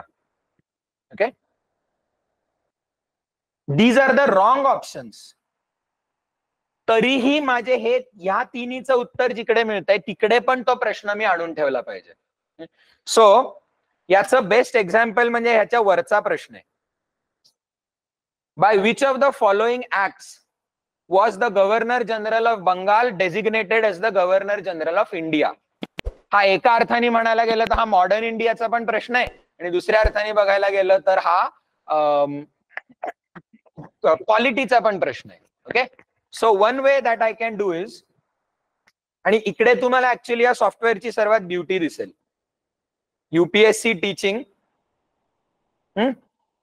याच्यामध्ये पॉलिटी, आणि थोडं खाली गेलो तर ही जी पहिली डॉक्युमेंट आहे ना, कॉन्स्टिट्यूशनल हिस्ट्री, ही अख्खी डॉक्युमेंट म्हणजे पोर्टल आहे. म्हणजे युपीएससी टीचिंग, त्याच्या आतमध्ये मॉडर्न इंडिया आणि त्याच्या आतमध्ये कॉन्स्टिट्यूशनल हिस्ट्री, आणि 1773 पासन ते मेकिंग ऑफ द कॉन्स्टिट्यूशन पर्यंत लक्ष्मीकांतचा कॉन्स्टिट्यूशनल हिस्ट्रीचा चॅप्टर आणि स्पेक्ट्रम मधला कॉन्स्टिट्यूशनल हिस्ट्रीचा चॅप्टर, दोन्हीकडचा डेटा मी मिक्स केला आणि कॉन्स्टिट्यूशनल हिस्ट्रीची एकच फाईल बनवली. सो आता आपण आता कुठे आहोत बघा का, युपीएससी टीचिंग, त्याच्या आतमध्ये पॉलिटी, त्याच्या आतमध्ये आपण हे पोर्टल बघतोय. This blue outline is a portal. या पोर्टलचं ही जी डॉक्युमेंट आहे याचं ओरिजिनल लोकेशन कुठे आहे, युपीएससी टीचिंग, त्याच्या आतमध्ये मॉडर्न इंडिया. मी जर ह्याच्यामध्ये झूम इन केलं तर वरचा पाथ बदलला, UPSC teaching modern India. So within this constitutional history, तर इकडे बघा रेग्युलेटिंग ऍक्ट. आता हा एक प्रश्न, याचं मी 5 वेगळ्या वेगळ्या ठिकाणी पोर्टल इन्सर्ट करून ठेवलेले. कुठे कुठे, regulating act, Pitt's India act, charter act 1793, charter act 1833. Okay, so regulating ऍक्टच्या खालती सेम प्रश्न येतोय. त्याच्यानंतर चार्टर ऍक्ट ऑफ 1793, सेम प्रश्न येतोय. कंटिन्युइंग forward, charter act of 1833, same प्रश्न आहे. आणि त्याच्या आणि पिट्स इंडिया ऍक्ट वर गेलं ते, पिट्स इंडिया ऍक्टच्या खालती पण सेम प्रश्न आहे. यांनी होतं काय की तुम्ही पुढच्या वेळेला जेव्हा कॉन्स्टिट्यूशनल हिस्ट्री वाचायला येता, तुम्हाला मी आता हे जे वाचलंय त्याचं बरोबर उत्तर कुठल्या कुठल्या प्रश्नांमध्ये येतं हे पण लक्षात येतं. पण फॉर एक्झाम्पल आता मी जेव्हा फ्युचरमध्ये जर पिट्स इंडिया ऍक्ट वाचतोय तर ठीक आहे, ह्याचे सगळे त्याच्या खालचे माझे पॉइंट्स वाचून घेतले मी, पण लगे हात मी हा प्रश्न पण वाचून घेतला. ठीक आहे, by which of the following acts, it is charter act of 1833. म्हणजे मला हे मनामध्ये बसलं पाहिजे की हे बघा इथे समोर ऑप्शन पिट्स इंडिया ऍक्ट दिला होता, पण तो चुकीचा ऑप्शन आहे, कारण मी आत्ताच तर वाचलं ते आणि त्याच्यात नाहीये गव्हर्नर जनरल हे डेझिग्नेशन. ओके, सो बेसिकली काय करायचं,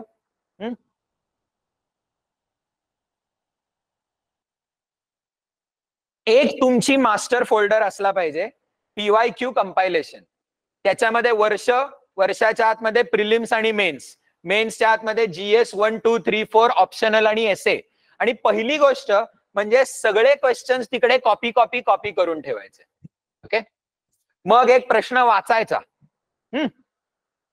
एक प्रश्न वाचायचा आणि तो माझ्या नोट्स मध्ये कुठे कुठे रेलेव्हंट आहे हे स्वतःला विचारायचं.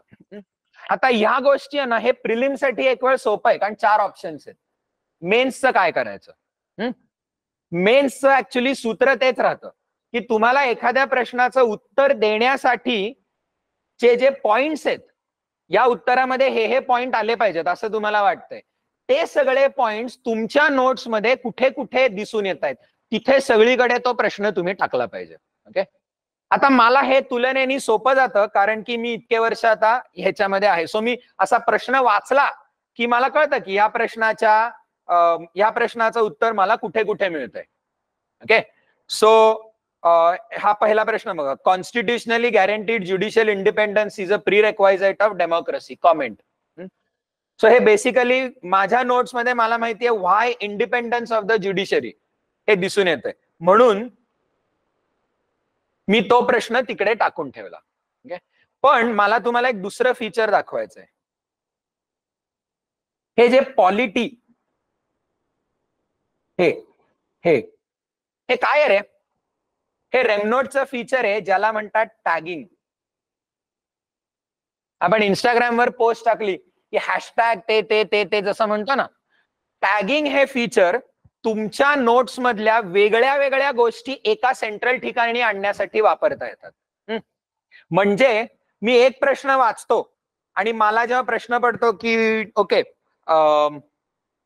हा पॉलिटीचा प्रश्न आहे, तर माझ्या युपीएससी टीचिंग मधले हे जे सगळे फोल्डर्स आहेत म्हणजे विषय सब कॉम्पोनंट्स, आपल्या नोट्स मधला कुठलाही बुलेट पॉइंट हा आपण टॅग म्हणून वापरू शकतो. तुम्ही पहिल्यांदा जेव्हा आणि टॅग करायचं कसं, तर मला समजा या युपीएससी मेन सिलेबस याला पॉलिटीचा टॅग द्यायचा आहे, किंवा आपण समजा इकडे गेलो आणि मी इथे एक नवीन बुलेट पॉइंट क्रिएट केला, पॉलिटी सॅम्पल टॅग. ओके, आता मला या वरच्या कुठल्याही बुलेट पॉइंटला हॅशटॅग दिल्यासारखा तो टॅग देता येतो आणि नंतर मग मी माझी अख्खी डॉक्युमेंट फिल्टर करू शकतो त्या टॅगनी. सो समजा मी हिस्टॉरिकल बॅकग्राऊंडला गेलो, तर ही जी साईन असते ना हॅशटॅगची साईन, ही म्हणजे शिफ्ट आणि 3 याच्यानी वापरता येते. सो मी जर इकडे गेलो आणि दोनदा हॅशटॅग टाईप केला तर तो मला ऑप्शन दाखवतोय टॅग दिस रेम विथ. खालती मी टाईप केलं पॉलिटी आणि हे आतापर्यंत मी वापरलेले पॉलिटीचे टॅग्स तुम्हाला ऑलरेडी दाखवतोय, डॅश सॅम्पल टॅग. आणि त्यांनी मला टेक्स्ट मॅच झाली की तो दाखवला. मी क्लिक केलं तो इथे असा शेजारी तो बॉक्स दाखवतो आणि याच्याशी तो लिंक पण झालेला आहे. याचा फायदा असा असतो की मला समजा आतापर्यंत एका क्लिकवर, ओके, गेल्या 2013 ते 24 11 वर्षांच्या मधले, ओके, मला फक्त पॉलिटीचे प्रिलिम्सचे प्रश्न वाचायचे, एवढंच. इयर वाईज ओनली पॉलिटी, एका क्लिकवर शक्य आहे ते. कसं रे? तर मी 2 टॅग्स क्रिएट केलेले आहेत.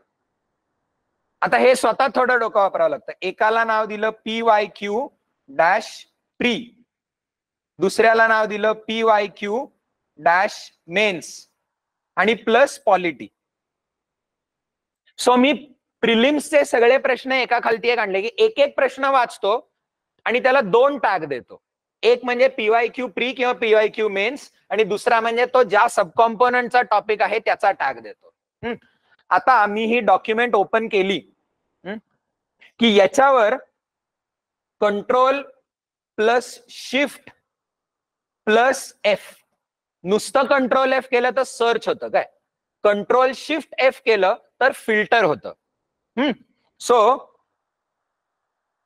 मी इकडे केलं कंट्रोल शिफ्ट F, त्यांनी इकडे सर्च बार ओपन केलाय आणि मला तो इथे ऑप्शन फिल्टरचा देतोय. ओके, आणि फिल्टरच्या खाली मी ह्या डॉक्युमेंट मध्ये वापरलेले सगळ्या टॅग्सची तो मला यादी देतोय. याच्यामध्ये मी फिल्टर एखाद्या शब्दानी पण करू शकतो काय. सो फॉर एक्झाम्पल मी करंट इव्हेंट्स वाचतोय आणि त्याच्यामध्ये organisation of economic cooperation and development OECD हे दिसलं. ओके, मला इमिजिएटली शोधून काढायचंय की गेल्या 11 वर्षांमध्ये OECD हा शब्द असलेले प्रश्न, हे अक्षर असलेले प्रश्न कुठे कुठे विचारलेत. सो मी इकडे OECD टाईप केलं, ते कट केलं आणि फिल्टर मध्ये जाऊन इथे पेस्ट केलं. आता ही डॉक्युमेंट खूप मोठी आहे त्यामुळे थोडा वेळ घेतो तो जनरली, पण नाही तर इकडे बघा,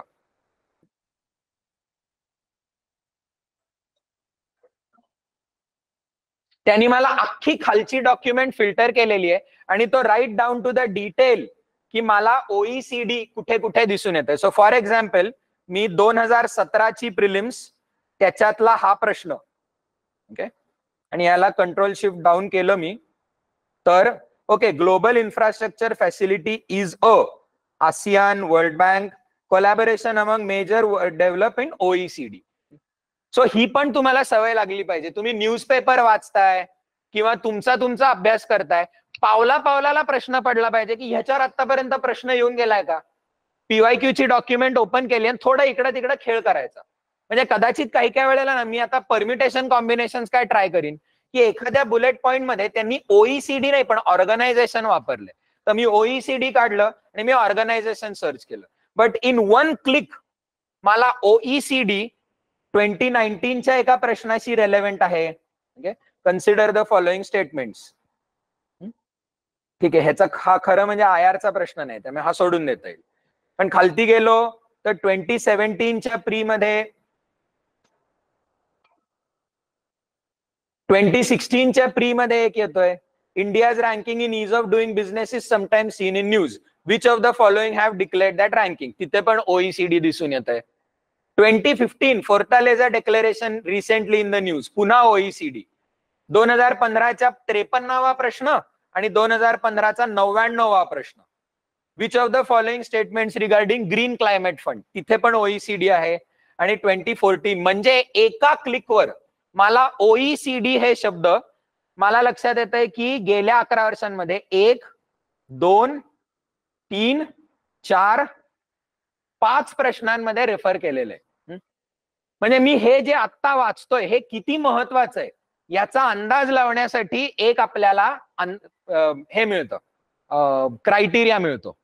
ओके, हे झालं पीवायक्यू. फिल्टरिंग आणि टॅगिंग ची पद्धत तुम्हाला सांगितली. आणि फायनली शेवटचं येतं मग, सो प्रिलिम्स आणि मेन्सचे पीवायक्यूज आपल्या नोट्स मध्ये स्प्रिंकल कसे करायचे. ओके, 3 गोष्टी करायच्या. पहिली गोष्ट म्हणजे एक डॉक्युमेंट बनवायची की ज्याच्यामध्ये वर्षनिहाय सगळे पीवायक्यूज कॉपी पेस्ट करून ठेवायचे. ओके, मग एक एक प्रश्न वाचायचा. त्या प्रिलिमचा प्रश्न असला तर त्याला पीवायक्यू प्री हा टॅग द्यायचा. तो जर मेन्सचा प्रश्न असला तर पीवायक्यू मेन्स असा टॅग द्यायचा. आणि प्लस मग काय, हा पॉलिटीचा प्रश्न आहे का हा एन्व्हायरमेंटचा प्रश्न आहे, कधी कधी एका ह्याला दोन्ही येतं काय. म्हणजे मगाचा जो गव्हर्नर जनरलचा प्रश्न होता त्याला मी मॉडर्न इंडियाचा पण टॅग दिलाय आणि त्याला मी पॉलिटीचा पण टॅग दिलाय. कारण ओव्हरलॅप असतो, एन्व्हायरमेंट आणि आयआर मध्ये ओव्हरलॅप असतो, सायन्स अँड टेक आणि आयआर मध्ये ओव्हरलॅप असतो, मॅपिंग आणि जॉग्राफी असे भरपूर टॅग्स असतात. सो तुम्हाला एका क्लिकवर फिल्टर करता यायला पाहिजे. आणि दुसरी गोष्ट की हे जे प्रिलिम्सचे प्रश्न आहेत ते त्याचे पोर्टल फीचर वापरून तुम्ही तुमच्या नोट्स मध्ये सगळीकडे डिस्ट्रीब्यूट करून ठेवले पाहिजेत ते. म्हणजे आपण पीवायक्यू अनालिसिस एकाच वेळेला 3 अँगल्सनी करू शकतो. कुठले 3 अँगल? पहिली गोष्ट म्हणजे मी जर पॉलिटीमध्ये गेलो आणि ह्याच्यात कॉन्स्टिट्युशनल हिस्ट्रीमध्ये झूम इन केलं आणि आता मला बघायचंय की कॉन्स्टिट्युशनल हिस्ट्रीवर आतापर्यंत पीवायक्यूज कुठले कुठले आलेले आहेत. फक्त कॉन्स्टिट्युशनल हिस्ट्री, पॉलिटी पण नाही काय, फक्त कॉन्स्टिट्युशनल हिस्ट्री. या डॉक्युमेंटला मी फिल्टर केलं आणि मला फक्त पीवायक्यू प्री हा टॅग असलेले हे दाखव. सो मी मगाशी जे सगळे पोर्टल्स टाकून ठेवलेले ते सगळे मला एका खाली एक दिसत आहेत, कारण की आपण ते पोर्टल्स इन्सर्ट केले. पोर्टल आलं की त्याच्याबरोबरचा टॅग पण आला. सो या टॅगनी मी ही डॉक्युमेंट फिल्टर केली. तुम्हाला एका लुक मध्ये लक्षात येईल की केवढा प्रचंड महत्वाचा टॉपिक आहे कॉन्स्टिट्युशनल हिस्ट्री, कारण त्याच्यावर एवढे खंडीभर सारखे प्रश्न येऊन गेलेले आहेत. ओके, सो एक अँगल म्हणजे की मी हे जे आत्ता वाचतोय याचे मला प्रश्न दाखव, हे करता येतं. ओके, दुसरं तुम्हाला प्रश्न पडला की चला मी वर्षनिहाय सगळे प्री मेन्सचे प्रश्न वाचून घेतो, त्याला तर फिल्टरिंगची काही गरजच नाही, डायरेक्टली पीवायक्यू कंपायलेशन ओपन करायचं, 2024चे सगळे प्रश्न 23, 22 असं करत. ओके, तुम्हाला जर प्रश्न पडला की मला इयर वाईज पॉलिटीचे प्रश्न दाखव, इयर वाईज पॉलिटीचे प्रश्न दाखव, तर मी पीवायक्यू कंपायलेशन वर गेलो आणि ह्या डॉक्युमेंटला मी फिल्टर केलं पॉलिटीच्या टॅगने. सो आता मला तो ह्याला वेळ घेणार कदाचित, नाही आलं, बऱ्यापैकी आलं.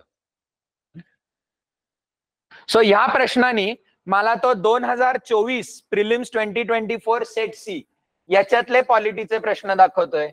खाली जाईन तसं प्रत्येक वर्षीचे फक्त पॉलिटीचे प्रश्न दाखवतोय तुम्हाला. सो मला टॉपिक वाईज, त्याच्यानंतर इयर वाईज आणि प्लस मी जो आत्ता चॅप्टर वाचतोय याच्यावर आतापर्यंत कुठले कुठले प्रश्न येऊन गेलेले आहेत, अशा 3 वेगळ्या वेगळ्या अँगल्सनी मला पीवायक्यूजचं अनालिसिस करता येतं. आणि ह्याच्यामध्ये मला फार काही टायपिंग करत बसावं लागतंय का? अजिबात नाही. फक्त कॉपी पेस्टिंगची गरज आहे मला. ओके, सो इथे आपण काय बघितलं, टॅगिंग अँड फिल्टरिंग. आणि फायनली मग येतं ते म्हणजे करंट इव्हेंट्स, म्हणजे डायनामिक कंटेंट. म्हणजे ह्याच्यामध्ये युट्यूबचे व्हिडिओज असू शकतात किंवा करंट इव्हेंट्स असू शकतात. आपण सुरुवात करूयात युट्यूब व्हिडिओजनी. सो सपोज आपण गेलो युट्यूबवर, इस्रायल स्ट्राइक्स बेरूट. सो ही व्हिडिओ बघितली, IR साठी छान वाटली. सो वन थिंग इज की मी याची लिंक जर कॉपी केली आणि मी हे ओपन केलं, तर आता आपल्याकडे दोन ऑप्शन आहेत की प्रत्येक वेळेला ही व्हिडिओ कशा कशाशी रेफर करतोय मी हे शोधायचं. म्हणजे वन वे इज की मला ऑलरेडी माहितीये की माझ्या IRच्या नोट्स मध्ये मी गेलो आणि इस्रायल आणि हिजबुल्ला बद्दल बोलतोय, राईट. त्यामुळे मी समजा IRच्या डॉक्युमेंट्स मध्ये I go to India and specific regions, त्याच्यामध्ये वेस्ट एशिया, त्याच्यामध्ये इस्रायल कुठे गेलो, हा पण इस्रायल, इंडिया इस्रायल रिलेशन, इथे बघा सगळे त्याच्यावर आलेले PYQs पण ठेवलेले आहेत. आणि इंडिया इस्रायलच्या खाली जे काही सगळं टाकलं होतं ते टाकलं. ही एक पद्धत होऊ शकते. आणि मी इथे एंटर मारलं, झूम इन करीन, इथे एंटर केलं तर फॉरवर्ड स्लॅश आणि IV म्हणजे व्हिडिओ एम्बेड करता येते इकडे. ही इमेज साठी पण करता येतं काय. सो मी IV इथे क्लिक केलं आणि याच्यावर युट्यूबची URL पेस्ट केली तर डायरेक्टली व्हिडिओच इकडे प्ले होते. Okay, that is one way to do this. म्हणजे व्हिडिओज आणि इमेजेस जिथे जिथे तुम्हाला योग्य वाटतायत तिकडे तिकडे त्या रेफर करून ठेवायच्या. डिजिटल कंटेंट, इमेजेस, व्हिडिओज तर सोपं झालं, डायरेक्टली ते आपल्याला नोट्स मध्ये एम्बेड पण करता येतं. आता प्रश्न येतो, what about current events. Current events साठी मी तुम्हाला 3 फीचर्स सांगणार आहे. पहिलं एक वेगळं सॉफ्टवेअर सांगतोय तुम्हाला, that is called as Feedly, FEEDLY, Feedly. Okay, दुसरं सांगतोय तुम्हाला पॉकेट. Okay, pocket. आणि तिसरं म्हणजे आपण रेमनोट मधले 2 महत्वाचे फीचर्स वापरणार आहोत. एकाला म्हणतात डेली डॉक्युमेंट, डेली डॉक्युमेंट, आणि दुसऱ्याला म्हणतात बाय डायरेक्शनल लिंकिंग किंवा रेफरन्सेस. हे दोन्ही एकच झालं, references.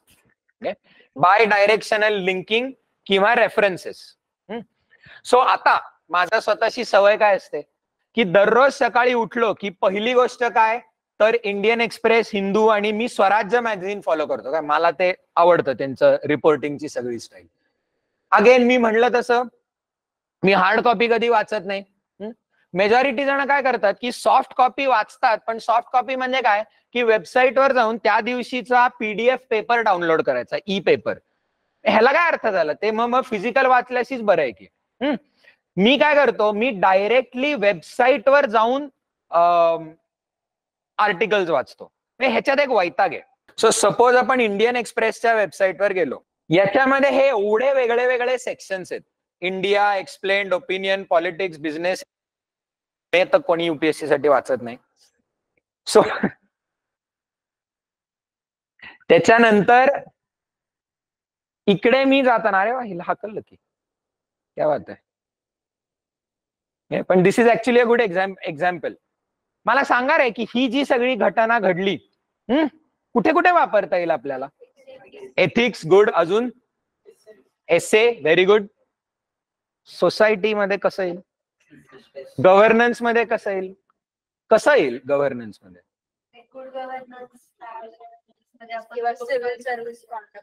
Conduct rules, yes. Transparency, accountability, probity, हे विषय जे येतात ते good. To code of conduct, social justice, ठीक आहे. म्हणजे एक घटना GS 1 2 3 4 ऑलमोस्ट सगळीकडे आपण रिफर करू. 3 एक वेळ नाही, पण डेफिनेटली 1 मधल्या सोसायटीमध्ये वापरू शकतो, 2 मधल्या गव्हर्नन्स मध्ये वापरू शकतो, 3 ठीक आहे, नाही सुचत आहे लगेच काहीतरी, पण 4 मध्ये एथिक्स मध्ये वापरू शकतो. काय करायचं, फक्त एक कटकट कशाची होते की दररोज इंडियन एक्सप्रेसची वेबसाईट ओपन करा, त्यातले सगळे सब हेडिंग्स तपासून बघा आणि याच्यामधलं म्हणजे काय झालेलं आहे, हे म्हणजे लेटेस्ट काय पडलेलं आहे या वेबसाईटवर, आपल्याला नाहीये एवढा वेळ. ओके, म्हणून तुम्हाला हे फीडली हे सॉफ्टवेअर सांगतो, FEEDLY. हे आपल्या अँड्रॉइडच्या मोबाईल फोनवर पण आहे आणि वेबसाईट पण आहे आणि दोन्हीही फ्री आहेत. Okay, Feedly, FEEDLY. हे सॉफ्टवेअर काय करतं की आपण इंस्टाग्राम किंवा फेसबुकवर आपण एखादं जर पेज फॉलो केलं तर काय होतं की त्या पेजवर ज्या नवीन पोस्ट टाकल्या जातात त्या आपल्याला आपल्या फीडमध्ये दिसतात. फीडली एक्झॅक्टली तेच करतं, फक्त जनरल कुठल्या तरी वेबसाईटसाठी. म्हणजे या फीडलीवर जाऊन तुम्ही जर इंडियन एक्सप्रेसचं पेज फॉलो केलं तर जसं जसं इंडियन एक्सप्रेसवर एक एक नवीन गोष्ट पडत जाते तशी तशी ती तुमच्या फीडमध्ये दिसत जाते. प्लस ते आपल्या ईमेल इनबॉक्स मध्ये आपल्याला कसं एखादा mark as read, mark as unread करता येतं, तसं एक एक आर्टिकल वाचलं का नाही वाचलं हे आपल्याला तयार करता येतं. ओके, सो एक्झाम्पल सांगतो तुम्हाला. मी मायक्रोसॉफ्ट एज का ओपन केलाय हे सांगतो, कारण की तुम्हाला एक फीचर दाखवून द्यायचंय ह्याचं, रेमनोट वेब क्लिपर. क्लिप करणे एखादी गोष्ट वेबवरनं ओढणे जे म्हणतात, that is called web clipper. रेमनोटचा वेब क्लिपर खूप पॉवरफुल आहे आणि तो क्रोमवर पण इन्स्टॉल करता येतो आणि एजवर पण इन्स्टॉल, इनफॅक्ट सगळ्या ब्राउझर्सवर करता येतो. यांनी होतं काय की तुम्ही एखादं पेज जर ओपन केलं तर इथे त्याचं एक्सटेन्शन दिसतं आपल्याला आणि नुसतं त्या एक्सटेन्शनवर क्लिक केलं की तो अख्खी ती लिंक आपल्या डेटाबेसमध्ये सेव्ह करून घेतो. सो कसं, तो हे मी माझं फीडली ओपन केलंय. या फीडली मध्ये मी इथे वेगळ्या वेगळ्या कॅटेगरीज क्रिएट केलेल्या आहेत आणि विदिन ईच कॅटेगरी, आता नुसतं एडिटोरियल ही मी क्रिएट केलेला एक फोल्डर आहे. याच्यामध्ये Indian Express, Harvard Business Review, Live Mint, Indian एक्सप्रेसचा ओपिनियनचा सेक्शन आणि स्वराज्य हे सगळे फॉलो करतोय. ओके, आता दररोज सकाळी मी उठलो की हे जे समोर होतंय हे म्हणजे काल रात्रीमध्ये किंवा कालच्या दिवसभरामध्ये स्वराज्य किंवा इंडियन एक्सप्रेसचं एक्सप्लेन्डचं पेज याच्यावर जे काही नव्याने अपलोड झालेलं आहे ते सगळं मला इकडे दिसतंय. इनफॅक्ट तुम्हाला सांगतो की इंडियन एक्सप्रेस आणि हिंदूचं जर प्रिंट मधली जी कुठली बातमी येते ना त्यापेक्षा जास्ती बातम्या वेबसाईटवर येतात, कारण तो त्यांचा एडिटर, त्यांना न्यूजपेपरवर त्यांच्याकडे जागा लिमिटेड असते. सो त्यांना वाचकाला मॅक्सिमम कुठली आवडेल एवढ्याच बातम्या छापाव्या लागतात, बरोबर.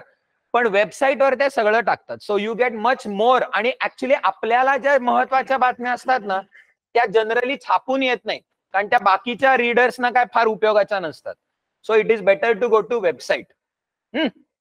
सो इथे मी जसं स्क्रोल करतोय, सो चला, Karnataka loss, Maharashtra gain, netizens express disappointment as Toyota switches, हाय काय उपयोगाचं नाहीये. Freebies culture is bound to happen, Delhi high court criticises authorities UPSC coaching, Ganga expressway, article 370 was a Trojan horse. ठीक आहे, हे सगळे काय फार उपयोगाचे नाही आहेत. चला, हे पूजा खेडकर इथं पण मिळालं. सो मी वर स्क्रोल करत जातोय तसा इकडचा आकडा कमी होत चाललाय बघा, अनरेड आर्टिकल्स माझे किती आहेत ते. आणि मी पूजा केडकरची ही बातमी मी क्लिक करून नवीन टॅब मध्ये ओपन केली. आता लिंक कॉपी करणं किंवा हे सगळं वगैरे मी नुसता एक रेमनोट वेब क्लिपरवर एकदा क्लिक केलं, सो तो पहिलं क्लिक करायला थोडा वेळ घेतो, नंतर लिटरली सेकंदाला होतं. मला तिकडे हेडलाईन, हा इथे हेडलाईन दिसायला लागली त्याची. ओके, आता ही येते कुठे ही हेडलाईन, तर माझ्या नोट्स मध्ये हे याचं एक फीचर आहे,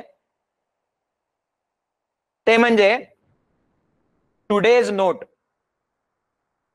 दररोज दिवस बदलला की रेमनोट ऑटोमॅटिकली त्या दिवसाची हेडिंग असलेले एक डॉक्युमेंट तयार करते.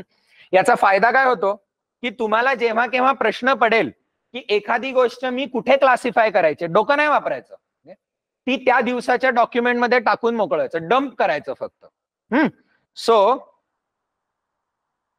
मी इकडे गेलो आणि मला आजच्या न्यूज मध्ये, आता हे आज सकाळी ऑलरेडी मी कलेक्ट केलेल्या बातम्या आहेत, पण इथे लेटेस्ट दिसतंय, हेडलाईन येऊन पडलेली आहे, त्याला खालती इथे लिंक पण येऊन पडलेली. आणि आता हे जे आहे ना, हे प्रो फीचर आहे काय, म्हणजे रेमनोटच्या आतमध्येच तुम्ही वेबसाईटचे आर्टिकल्स वाचू पण शकता. सो मी जर ह्याच्यावर क्लिक केलं तर एकीकडे ही हेडलाईन ओपन झाली आणि दुसरीकडे डायरेक्टली आर्टिकलच ओपन झाले. आता याच्यातली मी एखादं स्टेटमेंट जर सिलेक्ट केलं तर मी एक तर ते हायलाइट पण होत आहे आणि इकडे शेजारी मग ते पेस्ट पण होत आहे. म्हणजे मी नंतर सर्च पण, हे खूप पॉवरफुल फीचर आहे आणि हे नुसतं वेबसाईट साठी नाही, हे पीडीएफ साठी पण वापरता येतं. म्हणजे माझ्या पॉलिटीच्या नोट्सला मी लक्ष्मीकांतची जुनी पीडीएफ इथे अपलोडच करून ठेवलेली आहे आणि या पीडीएफ मधलं मी जे काही हायलाइट करतो ते मला माझ्या नोट्स मध्ये वापरता येतं. पण हे पेड फीचर आहे, सो आय डोंट थिंक तुमच्यातल्या कोणाला फारसा इंटरेस्ट असेल ते माहित असण्यात. सो टुडेज नोट वर गेलो आणि युपीएससी कॅन्सल्स कॅन्डिडेचर ऑफ पूजा खेडकर. आता तुम्ही जसा जसा अभ्यास करा, ह्याला ऑटोमॅटिकली 2 टॅग्स पण येऊन पडलेत बघा. आजच्या तारखेचा टॅग पडलाय, आजच्या तारखेचा टॅग पडलाय आणि इम्पोर्टेड डॉक्युमेंट म्हणजे कुठल्या तरी एक्सटर्नल वेबसाईट वरनं आपण ती पुल केलेली आहे हे आपल्याला तो सांगतोय. ओके, आता मला प्रश्न आहे की ही डिसेंडंट कशाचा आहे, तर आजच्या डेली डॉक्युमेंटचा आहे. ओके, पण मला हे लिंक करायचंय पूजा खेडकरच्या मुद्द्याशी मी जो बुलेट पॉइंट क्रिएट केलाय तो. ओके, आता जर एखादा नवीन काहीतरी असता तर मी इथल्या इथे काहीतरी न्यू बुलेट असं क्रिएट केलं असतं आणि ह्याला त्या वरच्याशी रिफर केलं असतं. पण मला माहिती आहे की माझ्या नोट्स मध्ये आतापर्यंत ते पूजा खेडकर प्रकरणावर एवढे हे येऊन गेलेले आहेत न्यूज की मी ऑलरेडी जरा काही आर्टिकल्स कलेक्ट करून ठेवलेले. सो मी एक गोष्ट दुसऱ्याला जर रिफर करत असलो तर त्याला म्हणतात युनिडायरेक्शनल लिंकिंग. म्हणजे ए बी ला रिफर करतंय पण फक्त ए वरनं तुम्ही बी वर जम्प करू शकता. या सॉफ्टवेअर मध्ये जे फीचर आहे त्याला म्हणतात बाय डायरेक्शनल लिंकिंग. म्हणजे तुम्ही ए बुलेट पॉइंटला बी शी जर रेफरन्स क्रिएट केलात तर सिस्टीम ऑटोमॅटिकली बी ला ए शी उलटा रेफरन्स क्रिएट करते. सो याच्यानी आपण एक नॉलेजचं जाळं तयार करत जाऊ शकतो, कारण सगळ्या गोष्टी एकमेकाशी लिंक्ड असतात. हे ह्याच्याशी लिंक्ड आहे, ते त्याच्याशी लिंक्ड आहे. कट कॉपी पेस्ट करत बसण्याच्या डोक्याला ताप येत नाही. सो हा रेफरन्स क्रिएट कसा करायचा, स्क्वेअर ब्रॅकेट्स जे 2 आहेत ते 2 स्क्वेअर ब्रॅकेट्स जर टाईप केले, सो मी एक डिव्हायडरचा साइन टाकतो, जाऊ दे, आणि 2 स्क्वेअर ब्रॅकेट्स. सो तो खालती मला प्रॉम्प्ट देतोय क्रिएट अ रेफरन्स टू आणि आतापर्यंत मी वर सगळे टाकलेले तो प्रॉम्प्ट दाखवतोय मला. ओके, मला POO होतं का PUJA केलं होतं आठवणी, खेडकर टाकूया. हे बघा, पूजा खेडकर IAS केस, हा मी ऑलरेडी एक बुलेट पॉइंट क्रिएट केलेला आहे. सो मी त्याला क्लिक केलं तर इकडे असे एक ब्लू पद्धतीने त्याचा रेफरन्स क्रिएट झाला आणि मी शिफ्ट दाबून त्याच्यावर जर क्लिक केलं तर एका शेजारच्या विंडोमध्ये ते ओपन झालं. आता मी कुठे टाकलं हे, तर युपीएससी टीचिंग याच्यामध्ये गव्हर्नन्स आणि त्याच्या खाली मी करप्शन म्हणून एक माझा बुलेट पॉइंट क्रिएट केलाय ज्याच्यामध्ये प्रिव्हेन्शन ऑफ करप्शन ऍक्ट, आपल्या केजरीवालची दिल्ली लिकर केस, हे बुलेट पॉइंट्स क्रिएट केलेत आणि पूजा खेडकर केस.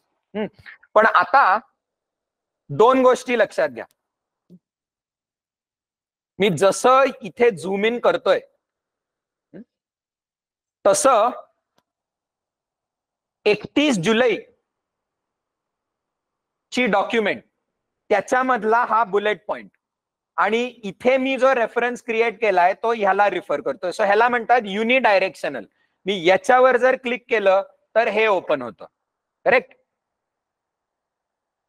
पण सिस्टीमनी काय केलंय की ते जे पोर्टलचं फीचर आहे, या पूजा खेडकर केसला एक automatically bullet point create, footnote create झालेली आहे की ज्याच्यामध्ये मला हे सेम, हे आणि हे एकमेकाचे मिरर इमेजेस आहेत.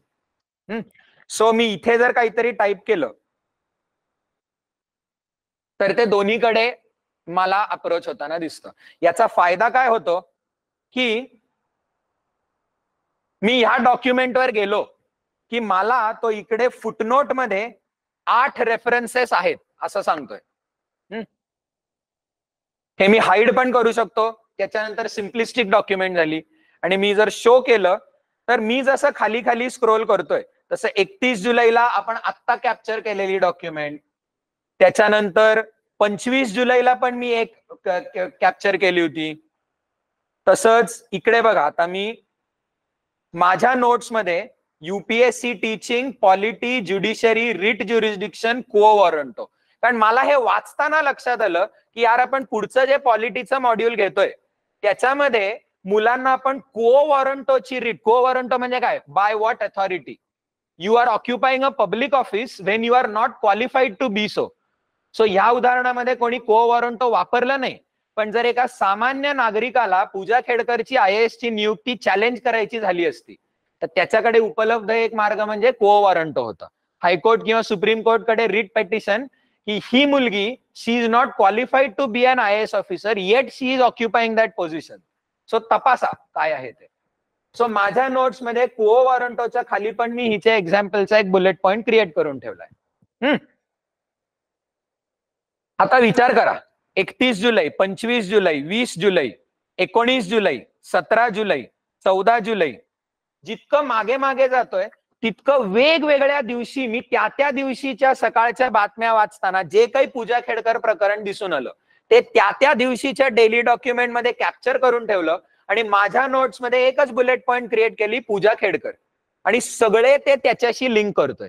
आणि सॉफ्टवेअरनी काय केलंय, ऑटोमॅटिकली पूजा खेडकरला एक बुलेट पॉइंट क्रिएट केलाय की जिकडे मला एका नजरेमध्ये आतापर्यंत मी पूजा खेडकर प्रकरणाशी असलेल्या सगळ्या गोष्टी मला एका खाली एक दाखवतोय तो. ओके, याचं मागच्या वर्षी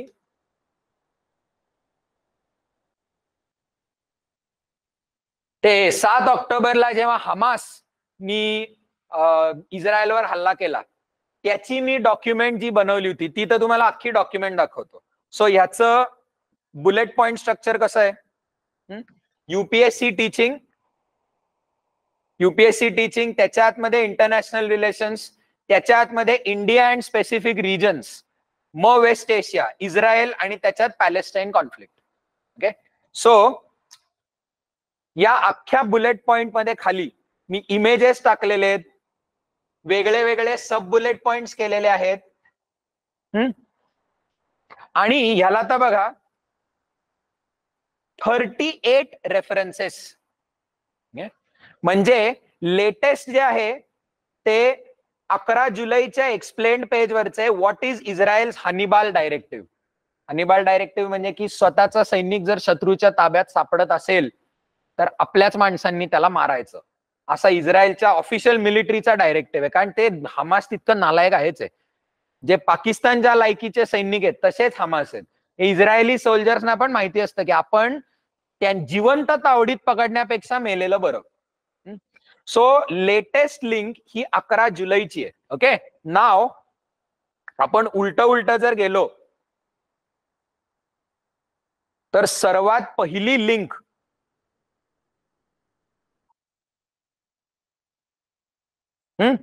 मागच्या वर्षीच्या 10 ऑक्टोबरची,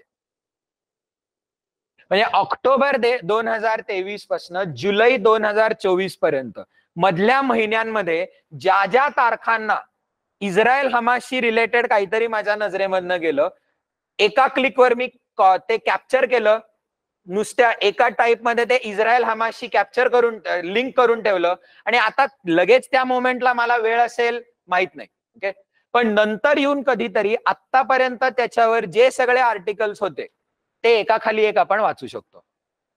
पर्सनली मी तुम्हाला ह्याचं दुसरं माझं फेवरेट एक्झाम्पल सांगतो. इंडियन एक्सप्रेस मध्ये दरवेळेला सी राजा मोहनचे आर्टिकल्स येतात आणि माझं वैयक्तिक सगळ्यांना म्हणणं आहे की तुम्ही 2 वर्ष तयारीची तुमची प्रिपेरेटरी आणि कॉम्प्रिहेन्सिव्ह तुम्ही फक्त सी राजा मोहनचे आर्टिकल्स वाचलेत आणि प्रिझर्व्ह करून ठेवलेत, झाला IR चा अभ्यास मेन साठी तरी. ओके, कसं करायचं, मी माझ्या नोट्स मध्ये IR च्या सेक्शन मध्ये एक सी राजामोहन असं वेगळं पेजच क्रिएट केलंय. आणि 97 रेफरन्सेस आहेत त्या पेजला. म्हणजे लेटेस्ट 19 जूनला सी राजामोहनचं एक आर्टिकल आलं होतं. तिथपासून उलटीकडे गेलो आपण.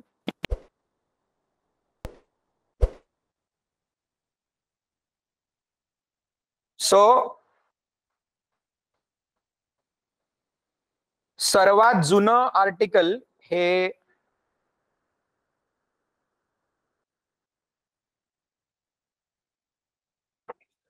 March 2022. So that is almost March 23. हा 2 वर्षांच्या पेक्षा जास्तीचे सी राजामोहनचे सगळे आर्टिकल्स मला एका नजरेमध्ये दिसत आहेत. प्लस ते मी टॉपिक वाईज पण सेग्रिगेट केलेले.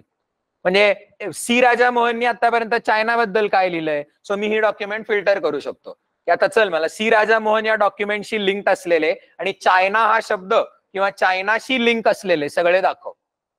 ओके, सो दॅट इज हे ट्रिमेंडसली पॉवरफुल फीचर आहे. करंट इव्हेंट्स गोळा करत जाणे, ते आपल्या विषयांशी लिंक करत जाणे आणि एकदा एक विषय घ्यायचा आणि त्याच्याशी जे काही सगळं आलेलं आहे ते वाचून काढायचं. ओके, तुम्ही इनसाइट्सची वेबसाईट फॉलो करत असाल तर ती पण ह्याच्यामध्ये करते. मी इनफॅक्ट करतो दररोज. मी न्यूजपेपर हे एडिटोरियल साठी वाचतो आणि आपल्या बातम्यांच्यासाठी त्या दिवशीच्या इनसाइट्सच्या चॅनलवर काय पडलंय ते. सो इकडे बघा, हे जे पहिलंच आहे हे म्हणजे आजचं इनसाइट्स IAS चं पेज आहे. आणि ह्याच्यावर मी जर ह्याच्यावर इंडिपेंडेंटली ओपन केलं ब्राउझरमध्ये तर GS पेपर 1 या GS पेपर 2 मधलं a decade of India's act east policy, तो मी ही लिंक सेव्ह केली आणि याला कनेक्ट करून ठेवलं decade of act east policy. Me refer करून ठेवलंय ऍक्ट ईस्ट पॉलिसीशी. आणि आता मी ऍक्ट ईस्ट पॉलिसीवर जर क्लिक केलं, so again UPSC teaching, international relation, India's neighbourhood, त्याच्यामध्ये लुक ईस्ट पॉलिसी किंवा त्याला ऍक्ट ईस्ट पॉलिसी आता केलंय. सो याच्यामध्ये पण मी आतापर्यंत जे सगळे ऍक्ट ईस्टशी रिलेटेड आर्टिकल्स आहेत, तारखा बघा, 31 जुलै, 15 एप्रिल, 13 फेब्रुवारी, 6 फेब्रुवारी, 22 मार्च. एक PYQ आलेला तो पण लिंक करून ठेवलेला आहे आणि आतापर्यंत त्याच्यावर आलेले आर्टिकल्स पण लिंक करून ठेवलेले आहेत. एक विषय, त्याचं स्टॅटिक, त्याचे PYQs आणि त्याचे current events plus audio video digital content images सगळं एका सेंट्रल ठिकाणी plus universal search. Okay, so ही बेसिकली मी 12 वर्ष, मला एक तर मी प्रचंड आळशी माणूस आहे या अभ्यासाच्या बाबतीमध्ये, अदरवाईज नाही, पण मला आहे ना कमीत कमी एफर्ट मध्ये जास्तीत जास्त रिटेन्शन हवं होतं. त्यामुळे अगदी मी 2012 मध्ये जेव्हा अभ्यास सुरू केला मला तेव्हाच लक्षात आलं, यार हे हाताने लिहिणं काय मेरे बस की बात नाही. ओके, हाताने मी कधी लिहिलं, जेव्हा आन्सर रायटिंग साठी केलं तेव्हा. पण ते पण तुम्हाला सांगून झालेलं आहे की आन्सर रायटिंग म्हणजे नोट्स नसतात. तुम्ही आन्सर रायटिंग साठी जे लिहिणार ते आन्सर रायटिंग पुरतच ठेवायचं, त्याच्यामधनं रिव्हिजन नाही करायची. आणि तुम्ही रिव्हिजन साठी जे करतायत त्याचा उद्देश आन्सर रायटिंग हा नाहीये. म्हणून शेकडो प्रकारचे वेगळे वेगळे ऍप्लिकेशन्स एक्सप्लोर केले. माझं मायक्रोसॉफ्ट वर्ड वापरून झालंय, गुगल डॉक वापरून झालंय, वन नोट वापरून झालंय, एव्हरनोट वापरून झालंय, नोशन वापरून झालंय, अजून कुठले कुठले तुम्ही ऐकले पण नसतील. गुगल कीप वापरलं, त्याच्यानंतर डायनालिस्ट म्हणून एक आहे, मी ते सांगत पण बसत नाही कारण उपयोगाचे नाही ते आपल्याला. वर्क फ्लोई म्हणून दुसरं एक आहे, ते पण वापरून झालं. सगळ्याच्या एंडला फायनली स्टुडंटसाठी ज्याला वापरायचंय, इन माय ओपिनियन रेमनोट किंवा notion, these are the 2 best software.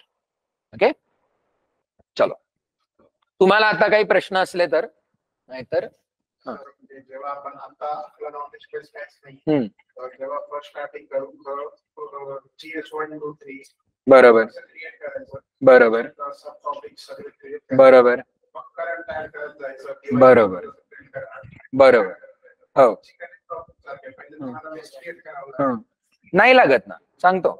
In fact chicken and egg प्रॉब्लेमला सोल्युशन आहे. पूजा खेडकरचं तू इमॅजिन कर की माझ्याकडे तू फॉर एक्झाम्पल माझ्या जर गव्हर्नन्सच्या नोट्स बघितल्यास त्या अतिशय रफ आहेत. म्हणजे ह्याच्या खालती ना मी रॅन्डम काहीतरी टाकून ठेवलेले. हे खालचे जे सगळे बुलेट पॉइंट्स मी क्रिएट केलेले आहेत हे काही आधी कुठलं तरी पुस्तक वाचलं त्याचा ढाचा क्रिएट केला असं नाही. रोजची न्यूज वाचतोय मी, त्याच्यातनं हे ह्याच्याशी रिलेट होतं, ते त्याच्याशी रिलेट होतं. ऑन द स्पॉट एक बुलेट पॉइंट क्रिएट केला, तो गव्हर्नन्सच्या हेडिंगच्या खाली नेऊन ठेवला. आता भविष्यात मध्ये कधीतरी जाऊन जर मी गव्हर्नन्सचं एखादं पुस्तक वाचलं तर हे सगळे बुलेट पॉइंट्स मी ड्रॅग ड्रॉप करून त्याचं एक रचना नंतर तयार करू शकतो. सो आता इमॅजिन कर की तू पॉलिटीची बातमी वाचतोयस पण तुझं पॉलिटीची डॉक्युमेंट तयार नाहीये, पण ऍटलीस्ट तू टॅग तर देऊन शकतो त्याला पॉलिटीच्या बातम्या. हा ते एक सांगायचं राहिलं तुम्हाला.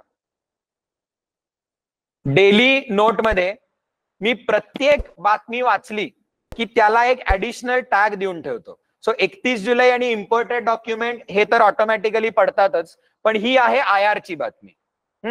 त्याच्यानंतर दुसरी कुठली कॅम्पेन फायनान्स, ही आहे पॉलिटीची बातमी. आणि आता मला समजा माझ्याकडे आतापर्यंत जितक्या काही पॉलिटीच्या बातम्या आहेत तेवढ्याच दाखव म्हणायचं झालं तर ते कसं करू शकतो मी. सो समजा एक टेम्पररी डॉक्युमेंट क्रिएट केली, त्याला नाव दिलं आपण सर्च. ओके, याच्या आतमध्ये मी फॉरवर्ड / टाईप केला आणि SEA टाईप केलं की इथे एक ऑप्शन असतो सर्च पोर्टल, म्हणजे आपण एक कस्टम क्वेरी टाकू शकतो. ओके, सो याला मी इथे दिस इज राईट नाव एम्प्टी क्वेरी, इथे क्लिक केलं तर तो व्हिज्युअल क्वेरी बिल्डर, म्हणजे आपण जर सर्च टाकायचंय आपल्याला. सो मी काय म्हणतो, हॅज रेफरन्स टू नाही, इज टॅग्ड विथ. ओके, काय तर पॉलिटी. तो पहिली कंडिशन आपण टाकली, where is tagged with polity, plus दुसरी condition and is tagged with हे भाई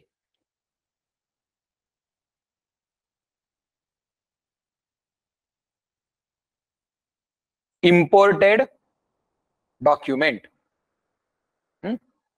कारण जी प्रत्येक लिंक आपण क्लिक करतोय त्याला इम्पोर्टेड डॉक्युमेंट हा टॅग पडतोय आणि पॉलिटी हा टॅग पडतोय. सो आता मला खालती दिसायला लागतंय की मी रोजच्या रोज ज्या कुठल्या बुलेट पॉइंट्सला फक्त पॉलिटी टाईप केलेलं आहे, ओके, ते सगळे मला इकडे दिसत आहेत. सो आता मी समजा स्प्लिट स्क्रीन मध्ये गेलो आणि पॉलिटी शेजारी ओपन केलं,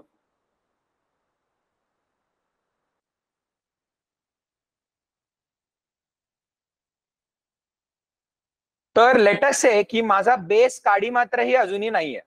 म्हणजे हे इमॅजिन कर की किंवा आता आपण क्रिएट केलेली डॉक्युमेंट ओपन करू.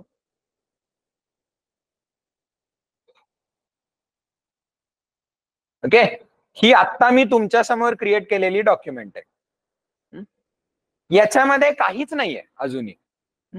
सो मी एक बातमी वाचतो, प्रेरोगेटिव्ह रिट ज्युरिस्डिक्शन हे आहे ऑलरेडी लिंक. मी तात्पुरती तिथे एक क्रिएट करतो रिट, त्याच्याशी लिंक करून ठेवली.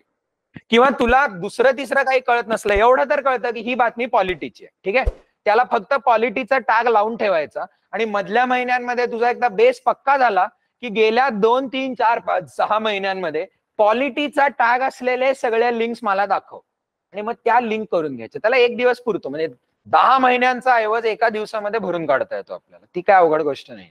ओके,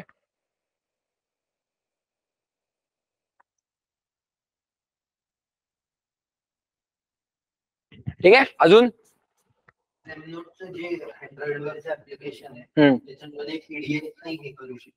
नाही करू शकत, अँड्रॉइड ऍप्लिकेशन मध्ये नाही करू शकत, किंवा ते करू शकला ना तरी स्क्रीन एवढा छोटा होता ना की त्याला काही अर्थच उरत नाही. आय थिंक करता येतं पण करू नये, स्क्रीन छोटा आहे. नाहीये का? हा, त्या अल्टरनेटिव्ह काही नाही, ती PDF शेजारी कुठेतरी ठेवायची आणि लिंक नाही करता येणार, तेवढं एक रिस्ट्रिक्शन आहे. ओके. सो मी तुम्हाला इन जनरल मानसच्या प्रश्नाने ब्रॉडर पॉइंट हा सांगतच होतो.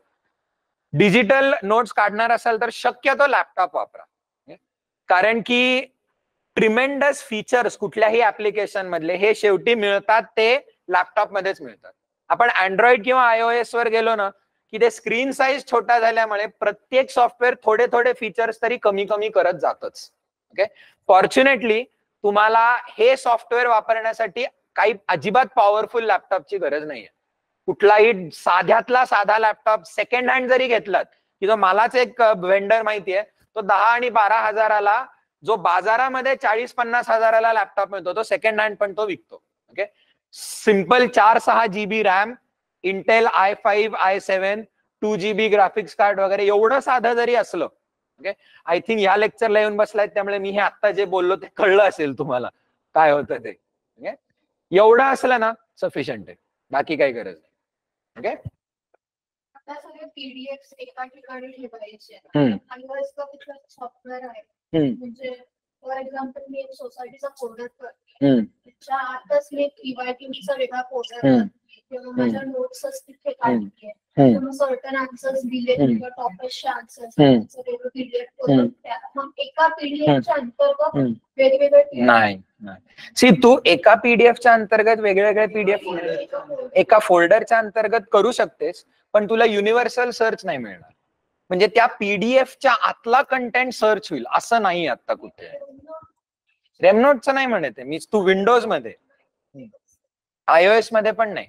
iOS मध्ये तुम्ही फोल्डरला जर सर्च केला ना तर तो फक्त फाईलच्या नावाला सर्च करतो, त्या फाईलच्या आतला कंटेंट नाही सर्च करत तो. सो नाही, माझ्या तरी नजरेमध्ये नाही आलेलं. नाही iOS नाही, मी इनफॅक्ट विंडोज वर पण नाही आलेलं. मी जे कुठले सॉफ्टवेअर पाहिले ना त्याच्यामध्ये युनिव्हर्सल सर्च गणतो मग, म्हणजे तुझ्या पीडीएफच्या आतमधला कंटेंट सर्च करणे हे नाही होत शक्यतो. ओके. पण हा इंडियन एक्सप्रेस अरे हा सॉरी ते सांगायचं राहिले. हो, प्रीमियम आर्टिकल्स, गुड क्वेश्चन.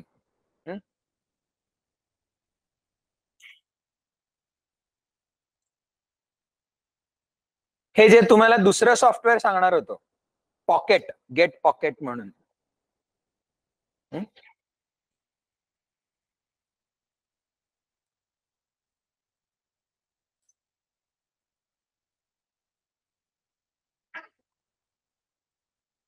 दिस वन.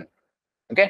याच्यामध्ये काय करता येतं आपल्याला की तुम्ही यू गो टू दॅट आणि basic sign up with Google करायचं आणि तुम्ही समजा आता इंडियन एक्सप्रेसच्या पेजवर गेलात, एक्सप्लेन्ड, सो एक्सप्लेन हा रेजिस्टर करायला सांगतो, ओपिनियन, ठीक आहे, ह्याच्यावर जाऊ. हा चला आजच आहे सी राजा मोहनचा आर्टिकल आलेला, supporting peace process in Ukraine. So if I go here, आता मला हे वाचता नाही येणार आहे कारण की लॉक्ड आहे. सो मी ही लिंक कॉपी केली. सो हे असं ओपन होतं. ओके. आता याच्यामध्ये तुम्ही या सेव्हच्या सेक्शनला गेलात इकडे, आणि याच्यावर हा जो आयकॉन असतो लिंक, ऍड लिंक करण्याचा, याच्यावर सेव्ह अ URL, की ती मगाची URL जर सेव्ह केली आणि ऍड केलं तर हे सॉफ्टवेअर ते डाउनलोड करतं. म्हणजे हे इंडियन एक्सप्रेसचे फायरवॉल काय करतात की ते काहीतरी 2 का 3 आर्टिकल्स आपल्याला फ्री देतात, बरोबर. तर तो ट्रॅक कसं करतो की तुझ्या लॅपटॉपच्या IP ऍड्रेसवरनं इंडियन एक्सप्रेसच्या वेबसाईटला हिट किती झाले ते. ओके. आणि तुम्ही लिमिट क्रॉस केली की तो तुम्हाला पेड आर्टिकल बंद करतो. पण पॉकेट वापरल्याचा फायदा आहे की आपल्या लॅपटॉपवरनं इंडियन एक्सप्रेसच्या वेबसाईटला कधी लिंक जातच नाही. आपल्या लॅपटॉपवरनं पॉकेटच्या सर्व्हरला जाते आणि पॉकेटचा सर्व्हर इंडियन एक्सप्रेसशी कम्युनिकेट करतो.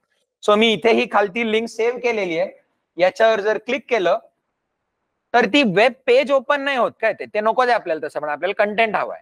सो मी खालती स्क्रोल केलं तर मला अख्खा आर्टिकल वाचायला मिळतंय. सो हे एक मगाशी ऍप्लिकेशन सांगायचं राहिलं की आपल्याला ऑनलाईन पेड आर्टिकल्स पण कम्प्लीट फुकटामध्ये वाचता येतात. चलो डन.